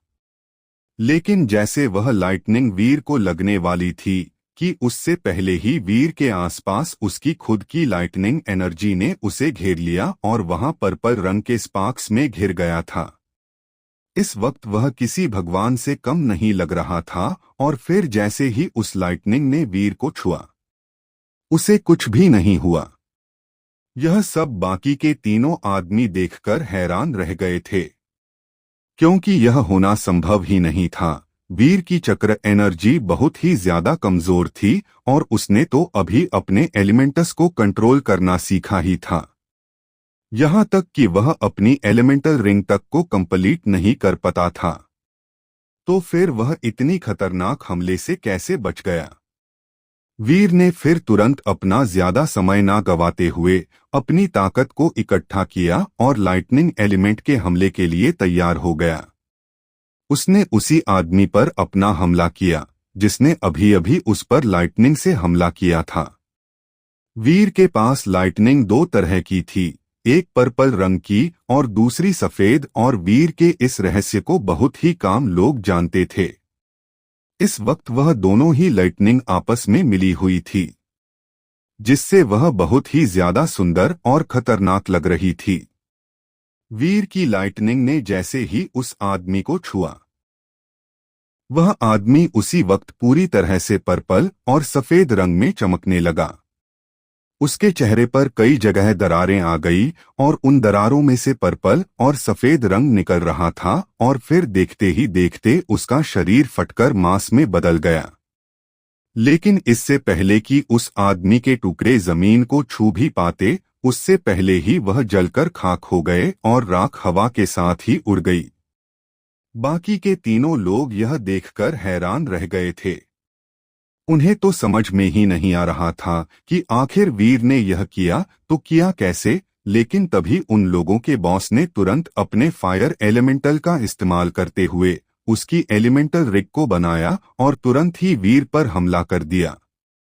वीर ने उस हमले को देख तो लिया था और उसने उससे बचने की भी पूरी कोशिश की, लेकिन उसकी पूरी कोशिश करने के बाद भी वह हमला उसके एकदम पास हुआ था, जिसके कारण उस बड़े से धमाके से वीर काफी दूर जाकर गिरा और उसकी कुछ हड्डियां चटक सी गई। वीर को ऐसा लगा जैसे किसी ने उसे ट्रक के नीचे दबा दिया हो। अब तक बाकी के दोनों उठकर आ चुके थे और सभी एक साथ मिलकर वीर पर हमला करने वाले थे, लेकिन इससे पहले कि वह तीनों आदमी उस पर आकर हमला कर भी पाते, उससे पहले ही कुछ ऐसा हुआ जिसकी उन्होंने कल्पना भी नहीं की थी। वीर के गले में जो साधारण सा दिखने वाला खूबसूरत पेंडेंट था, वह अचानक ही वीर की चक्र एनर्जी को खींचने लगा और फिर तुरंत ही वह पर्पल और विंड एलिमेंट की दूधिया रोशनी में ढक गया। फिर वह रोशनी धीरे धीरे बढ़ने लगी और वीर को उस रोशनी ने पूरी तरह से ढक लिया। यह सब देखकर वह लोग जो कि उस पर हमला कर रहे थे, वह भौचक्के से रह गए थे। लेकिन उनका बॉस जो कि उनसे ज्यादा ताकतवर था, उसके चेहरे पर कुछ अजीब से एक्सप्रेशन थे और उसने जोर जोर से हंसना शुरू कर दिया। उसके दोनों साथियों को भी समझ नहीं आ रहा था कि उनके बॉस को आखिर अचानक से हुआ क्या है। कहीं वह पागल तो नहीं हो गए, लेकिन तभी वह जोर जोर से वीर की तरफ बढ़ते हुए बड़बड़ाते हुए बोला, सच में तुम तो मुझे सरप्राइज पर सरप्राइज देते ही जा रहे हो। मुझे नहीं पता था कि तुमने इन शक्तियों को भी सीख लिया है। सच में कई साल हो गए हैं, आखिरी बार तुम्हारे पिता से ही लड़ते वक्त यह देखा था। मुझे नहीं पता था कि तुम इतनी जल्दी यह सब सीख लोगे, लेकिन फिर भी तुम अपने पिता से हजारों गुना कमजोर हो, क्योंकि जब वह इन शक्तियों का इस्तेमाल करते थे तब उनका असर इतना होता था जिसकी तुम कल्पना भी नहीं कर सकते। वह अगर थोड़ी सी भी अपनी शक्ति को इस्तेमाल कर लेते थे तो कई किलोमीटर दूर तक कुछ भी नहीं बच पाता था और तुम हो कि अभी एक कंकड़ तक नहीं हिला पा रहे। तुम्हें पता है तुम्हारे पिता कैसे भी हो, लेकिन सच में वह बहुत ही ताकतवर इंसान थे। यहाँ तक कि उनको मारने के लिए हमें लगभग पूरी सेना ही लेकर जानी पड़ी थी और बस कुछ सौ ही उनमें जिंदा बचे थे। वह हमारे लिए बहुत बड़ा नुकसान था। यहाँ तक कि कोई भी ऐसा नहीं था जिसे गंभीर चोटें ना आई हो। कई तो आज भी कोमा में है और कुछ अपाहिज, और जो कुछ मेरी तरह से चल फिर पा रहे हैं वह भी अब तक किसी न किसी तरह की चोटों से गिरे हुए हैं। इतना कहकर तभी उसने अपनी शर्ट के बटन को खोलना शुरू किया और कहा, तुम जानते हो यह भी तुम्हारे पिता का ही दिया हुआ है। और उसने अपनी शर्ट को हटाते हुए अपनी छाती पर एक बड़ा सा जला हुआ निशान दिखाया। वह दिखने में इतना भद्दा दिख रहा था कि कोई भी देखकर उल्टी कर दे। वह पूरी तरह से जली हुई चमड़ी थी जो कि लगभग हड्डियों पर चिपक ही गई थी। तभी वह आगे कहता है, तुम्हें क्या लगता है कि अब तुम हमारा कुछ बिगाड़ पाओगे और कभी अपने पिता के जितने ताकतवर बन सकते हो? और इतना कहकर उसने अपने हाथों को कुछ अजीब सी पैटर्न में हिलाया और उसके हाथों के चारों तरफ एक बड़ी सी एलिमेंटल रिंग बनने लगी। वह रिंग धीरे धीरे और बड़ी होती गई और 1 से 2, 2 से 3, 3 से 4 रिंग में बदलती ही चली गई और फिर एक बहुत ही खूबसूरत सी लाल रंग की जलती हुई आकृति उसके हाथों के चारों ओर बनते हुए लिपट सी गई। तभी उसने अपना हाथ हवा में उठाया और कहा, fire style the great blast, और उसके इतना कहते ही आसमान का जो रंग अब तक नीला था वह लाल होने लगा और बस कुछ ही पलों में वह ऐसे लगने लगा जैसे कि आग का एक बड़ा सा बवंडर आ गया हो। फिर धीरे धीरे वह बवंडर सिमटने लगा और एक बड़े से गोले के आकार में बदल गया। इस वक्त वह एकदम वीर के सर के ऊपर था। वीर अभी भी जमीन पर पड़ा हुआ था और उसी रोशनी में घिरा हुआ था। तभी उस बॉस ने अपना हाथ वीर की तरफ नीचे कर दिया। उसके ऐसा करते ही वह बड़ा सा आग का गोला उसके हाथों को फॉलो करते हुए सीधा वीर के सर की तरफ नीचे की ओर आने लगा। अब तक वह देखने में ऐसा लग रहा था कि वह बस 5 से 6 मीटर चौड़ा ही था, लेकिन जब वह नीचे आने लगा तब उन्हें पता चला कि वह दरअसल कोई छोटा मोटा आग का गोला नहीं था।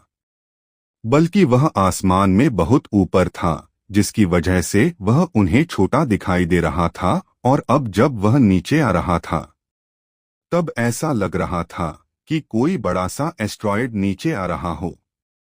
आसपास की हवा उस गोले की गर्मी से गर्म होने लगी, यहाँ तक कि नीचे पत्तों पर जो थोड़ी बहुत ओस की बूंदें थी वह भी सूखने लगी थी। लेकिन वह धीरे धीरे नीचे आते हुए सिमटने लगा था और बस एक मुट्ठी की साइज का ही रह गया था। उन लोगों के बॉस के मुंह पर यह देखकर एक बड़ी सी मुस्कान आ गई। उसके चेहरे की बड़ी सी मुस्कान देखकर कोई भी समझ सकता था कि उसके इरादे ठीक नहीं थे। उसने इतने बड़े आग के गोले की ताकत को एक मुट्ठी बराबर गोले में भर दिया था और अब वह इतना ज्यादा शक्तिशाली था कि अगर जमीन पर गिरता तो कई किलोमीटर तक दरारें फैला सकता था और कई मीटर तक आने वाली सभी चीजों को खाक में मिला सकता था। वीर, जो कि अब तक पढ़ा हुआ था, उसने अचानक अपने हाथों को हिलाया और उनका सहारा लेते हुए बैठ गया। फिर धीरे से खड़ा होकर उसने अपने हाथों को एक अजीब से पैटर्न में हिलाया। उसके ऐसा करते ही उसके हाथों के आसपास एलिमेंटल रिंग बनने लगी, लेकिन वह सिर्फ 40% तक की पूरी हो पाई थी और थोड़ी ब्लिंक होकर फिर से टूट गई। लेकिन वीर ने हार नहीं मानी। उसने एक बार फिर कोशिश की और इस बार उसका पेंडेंट चमका, जैसे उसने वीर को कुछ शक्तियां दे दी हो और उसके हाथों के चारों तरफ एलिमेंटल रिंग बनाना शुरू हो गई। वीर की रिंग धीरे धीरे पूरी तरह से बनकर तैयार हो गई। अब उसके हाथों के चारों तरफ एक सुंदर सी पर्पल रंग की एलिमेंटल रिंग थी, जिसने उसके पूरे हाथों को कोहनी तक ढक दिया था। फिर वीर ने अपने हाथों की उंगलियों को 2 से 3 बार एक अजीब से पैटर्न में हिलाया। उसके ऐसा करते ही उसके हाथों के चारों तरफ बनी हुई एलिमेंटल रिंग और ज्यादा रोशनी के साथ चमकने लगी। तभी फिर वीर ने अपना हाथ हवा में उठाया। वीर के ऐसा करते ही उसके हाथों के चारों तरफ बनी हुई एलिमेंटल रिंग और भी ज्यादा रोशनी में चमकने लगी। उसकी रोशनी इतनी अधिक थी कि कोई उसे अपनी खुली आंखों से देख भी नहीं पा रहा था। फिर वीर ने अपना हाथ हवा में उठाया और कहा, लाइटनिंग स्टाइल थंडर ड्रैगन। यह वही हमला था जो कि वीर ने उस बड़े से सांप पर किया था। वीर के ऐसा करते ही आसमान में कुछ ही पलों में बड़े बड़े काले बादल छा गए और उन्हें देखकर ऐसा लग रहा था कि उनके अंदर बिजली बाहर आने के लिए तड़प रही हो। और फिर वह बिजली कुछ ही पलों में एक बड़े से ड्रैगन का रूप लेते हुए नीचे आने लगी। वह ड्रैगन पूरी तरह से लाइटनिंग के स्पार्क्स से बना हुआ था और वह ड्रैगन सीधा उस आग के गोले पर जाने लगा। वह गोला 4 से 5 फुट का था, लेकिन वह इतना कमजोर भी नहीं था क्योंकि उसे एक बहुत ही ज्यादा एक्सपीरियंस्ड एलिमेंटल यूजर ने बनाया था, जिसकी वजह से वह कोई आम आग का गोला नहीं रह गया था। वह आग का गोला बहुत ही ज्यादा ताकतवर था, जिससे निपटना वीर के जैसे मामूली से एलिमेंटल यूजर के बस की बात नहीं थी। लेकिन फिर भी उसने उस आग के गोले पर हमला करने की सोची थी। वह लाइटनिंग से बना हुआ ड्रैगन जैसे ही उस आग के गोले से टकराया, तब बहुत ही तेज धमाके की आवाज आई, जिससे आसपास की जमीन दहल सी गई। वीर भी इस धमाके के असर से नीचे गिर गया था, लेकिन उस आग के गोले को कुछ नहीं हुआ। वहां खड़े सभी लोग वीर के इस बेकार से हमले को देखकर जोर जोर से हंसने लगे। लेकिन तभी उन सब ने देखा कि वह आग का गोला धीरे धीरे लाइटनिंग के स्पार्क्स से घिर चुका था और तभी एक और तेज धमाके के साथ वह आग का गोला वहीं पर फट गया। यह देखकर उन लोगों के साथ साथ उनका वह बॉस जिसने वीर पर अपनी पूरी ताकत से हमला किया था, वह भी हैरान रह गया था। उसने कभी सपने में भी उम्मीद नहीं की थी कि वीर जैसा एक छोटा सा एलिमेंटल यूजर इतना ताकतवर हमला कर सकता था। अपने बॉस का हमला खाली जाता देख उन लोगों में से एक ने अपने विंड एलिमेंट से वीर पर हमला किया। क्योंकि वीर एक बार अपनी एलिमेंटल रिंग को बना चुका था, इसीलिए उसकी चक्र एनर्जी लगभग खत्म हो चुकी थी। वह पूरी तरह से थक गया था। अब उसके पास इतनी ताकत नहीं थी कि वह एलिमेंट्स को कंट्रोल कर सके, लेकिन फिर भी उसने अपनी बची कुची एनर्जी को समेटा और हमला करने के लिए आगे बढ़ गया। वीर ने किसी तरह से उस विंड एलिमेंट के हमले का सामना किया, लेकिन उसकी हालत बहुत खराब हो चुकी थी। उसके घाव माना कि इतने बुरे नहीं थे, लेकिन फिर भी वह अब बहुत बुरी तरह से थक चुका था। यह वीर के साथ बिल्कुल वैसा ही हो रहा था जब उसने उस सांप के साथ लड़ाई की थी। उस वक्त भी वीर इतनी बुरी तरह से घायल नहीं हुआ था, लेकिन वह अपनी चक्र एनर्जी के खत्म होने की वजह से वह बेहोश हो गया था। वीर को लग रहा था कि उसके साथ अभी एक और बार वैसा ही कुछ होने वाला था और वह आज अपनी जान गंवा देगा। तभी उन लोगों के बॉस ने कहा, तुम्हें क्या लगता है कि तुम हमारे एक आदमी को खत्म कर सकते हो, तो क्या हम हार गए? नहीं। और फिर इतना कहकर उनके बॉस ने एक बार फिर से अपने फायर एलिमेंट का इस्तेमाल करते हुए अपना आग का गोला तैयार कर लिया था। उस फायर एलिमेंट की एनर्जी के कारण एक बार फिर से आसपास की हवा काफी गर्म हो गई थी। वीर किसी भी तरीके से इस आग के गोले से नहीं बच सकता था, क्योंकि उसकी चक्र एनर्जी तो पहले ही खत्म हो चुकी थी। लेकिन अब कुछ भी नहीं किया जा सकता था। आग का गोला वीर की तरफ बढ़ रहा था और वीर भी इस तरफ मुश्किल से खड़ा हो पा रहा था। माना कि वीर का शरीर काम नहीं कर रहा था, लेकिन उसके चेहरे पर गुस्सा साफ साफ बहुत ही ज्यादा दिखाई दे रहा था। जैसे ही वह आग का गोला वीर से टकराने वाला था, तब सभी लोग खुश हो गए और उनके बॉस ने कहा, आखिरकार कार्तिक का पूरा परिवार आज खत्म। लेकिन तभी उसका वह आग का गोला वीर से कुछ फीट दूर ही फटकर खत्म हो गया। उन सब को यह समझ में नहीं आया कि यह सब आखिर हुआ तो हुआ कैसे। तभी उन्होंने महसूस किया कि उस आग के गोले में से अर्थ एलिमेंट का ऑरा निकल रहा था। तभी एक सीटी बजने की आवाज आई। उन्होंने जब उस सीटी की आवाज सुनकर उस दिशा में देखा, तब उन्हें वहां पर मुस्कुराते हुए एक आदमी दिखाई दिया, जिसने अपने मुंह को नाक तक काले रुमाल से ढक रखा था। उसके बाल सफेद थे और इस बार उसके सर पर बैटल वॉरियर्स का एक बैच बंधा हुआ था। वीर ने जब उस इंसान की तरफ देखा, तब उसके मुंह से सिर्फ इतना ही निकला, ट्रेनर धैर्य। और इतना कहकर वीर वहीं पर जमीन पर गिर गया।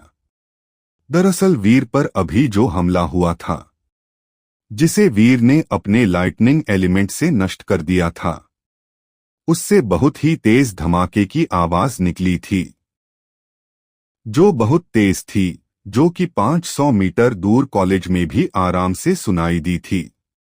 ट्रेन अंधेर उस वक्त अपनी क्लास के लिए ही जा रहे थे। वह अभी ट्रेनिंग हॉल को पार करके क्लास के गेट पर ही पहुंचे थे कि उन्होंने इस धमाके की आवाज को सुना। उन्होंने जैसे ही यह आवाज सुनी, वह समझ गए कि कुछ तो गड़बड़ है, क्योंकि इतनी तेज आवाज किसी साधारण चीज की तो नहीं हो सकती। वह समझ गए कि यह जरूरी कोई एलिमेंटल फाइट थी। इसलिए उन्होंने तुरंत ही पलटकर कॉलेज की बिल्डिंग से बाहर की ओर भागने लगे। उन्होंने अपनी जेब से एक बैच निकाला, जिस पर बैटल वॉरियर्स का सिंबल बना हुआ था। यह वही टीम थी जिसमें वीर अभी ट्रेनिंग ले रहा था। वीर सिटी इंटरनेशनल कॉलेज में पढ़ता था और एलिमेंटल यूजर्स को ट्रेन करने के लिए वह बैटल वॉरियर्स के नाम से ट्रेनिंग देते थे। ट्रेनर धैर्य एक बहुत ही अच्छे एलिमेंटल यूजर थे, जिन्हें अवर जीनियस की कैटेगरी में भी रखा जाए तो कम होगा। इसीलिए उनके पास यह बैच था, जो कोई भी म्यूटेंट जोन के मिशंस को हैंडल करता था, उसे यह बैच जरूर मिलता था। यह बैच पहनना जरूरी होता था, क्योंकि ऐसी कई सारी जगहों पर ट्रेनिंग दी जाती थी और सिटी इंटरनेशनल कॉलेज, उन सब में बैटल वॉरियर्स के नाम से जाना जाता था। ट्रेनर धैर्य की गति हैरान कर देने वाली थी। वह अपनी चक्र एनर्जी को इस्तेमाल करने में बहुत अच्छे थे। उन्होंने तुरंत ही अपनी स्पीड बढ़ाई और वह तेजी से कॉलेज से बाहर निकले और फिर जिस तरफ से उन्हें वह आवाज आई थी उसी तरफ भागने लगे। जब वह वीर के पास पहुंचे तब उन्होंने देखा कि आसपास का नजारा पूरी तरह से उजड़ गया था। उनकी एलिमेंटल फाइट के कारण आसपास करीब 100 मीटर का दायरा पूरी तरह से नष्ट हो चुका था। कई सारे पेड़ जले हुए थे तो कहीं उखड़ गए थे। लेकिन तभी उन्होंने देखा कि उनमें से एक आदमी वीर, जो कि इस वक्त बुरी तरह से थका हुआ और अपनी जगह से ठीक से हिल भी नहीं पा रहा था, उस पर हमला किया। लेकिन इससे पहले कि वह आग का गोला वहां तक पहुंच भी पाता, इधर से ट्रेनर धैर्य ने अपने अर्थ एलिमेंट का इस्तेमाल करते हुए वीर के ऊपर आने वाले उस गोले को रोक लिया। वीर भी इस वक्त बेहोश सा हो गया था और इसीलिए ट्रेनर धैर्य उसके सामने जाकर खड़े हो गए। उन्होंने मुस्कुराते हुए उन तीनों से कहा, तुम लोग यहाँ पर क्या कर रहे हो और मेरे स्टूडेंट को क्यों परेशान कर रहे हो? वीर की हालत बहुत खराब थी और वह अब भी उन तीनों को घूरे जा रहा था। तभी ट्रेनर धैर्य वीर के पास आए और वीर को वहां से उठाते हुए कहा, तुम ठीक तो हो? लेकिन वीर तो जैसे किसी और ही दुनिया में था। वह खड़ा होते ही ट्रेनर धैर्य को बिना भाव दिए आगे बढ़ गया और लड़खड़ाते हुए आगे बढ़ते हुए बोला, तुम्हें मुझसे कोई नहीं बचा सकता। तुमने जो किया है उसका बदला मैं लेकर रहूंगा। और फिर इतना कहकर वह खुद पर जोर डालते हुए अपनी ताकत समेटने लगा। वीर को ऐसा करता देख ट्रेनर धैर्य थोड़ा कंफ्यूज हो जाते हैं और वह शांति से उससे कहते हैं, रहने दो, अब यह सब मुझ पर छोड़ दो। वीर भी अभी अच्छी हालत में नहीं था और उसने जैसे ही अपने एलिमेंट्स को कंट्रोल करने की कोशिश की, उसी वक्त वीर के मुंह से खून आ गया। वीर अभी जैसे ट्रेनर धैर्य की बात को सुनने के मूड में ही नहीं था। इसीलिए ट्रेनर धैर्य ने कुछ कदम आगे बढ़ाए और वीर की गर्दन पर धीरे से अपने हाथ से मारा और वीर वहीं पर बेहोश होकर गिर गया। वीर इस वक्त बेहोश था, मतलब वह अपनी चक्र एनर्जी को फिर से रिस्टोर कर पा रहा था। वैसे भी वीर दूसरों के मुकाबले कई गुना तेजी से अपनी चक्र एनर्जी को रिस्टोर कर लेता था।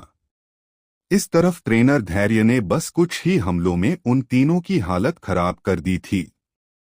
अभी जो लोग वीर को इतनी आसानी से बस पीटे ही जा रहे थे, वह अब इतने आराम से मार खा रहे थे जैसे कि कोई बड़ा बच्चों को पीटता हो। उनके बीच की ताकत में इतना बड़ा फासला देखकर तो किसी की भी आंखों में आंसू आ जाते। ट्रेनर धैर्य को भी उन्हें पीटने में बड़ा मजा आ रहा था। वह खुशी खुशी उन्हें इधर से उधर उठाकर फेंक जा रहे थे, जबकि ट्रेनर धैर्य ने तो अपनी एलिमेंटल रिंग का भी इस्तेमाल नहीं किया था। वह तो अपनी बेसिक टेक्निक से ही उन्हें इधर उधर पटक रहे थे। अब आगे क्या होगा जानने के लिए सुनते रहिए रोमांच और एडवेंचर से भरी कहानी वीर द लेजेंड और जुड़े रहे हमारे साथ। दोस्तों, अगर कहानी पसंद आ रही है तो इस वीडियो को लाइक करें और चैनल को सब्सक्राइब करें और साथ ही बेल आइकन को दबाना मत भूलें, जिससे आगे की कहानी की नोटिफिकेशन आपके पास पहुंच जाए।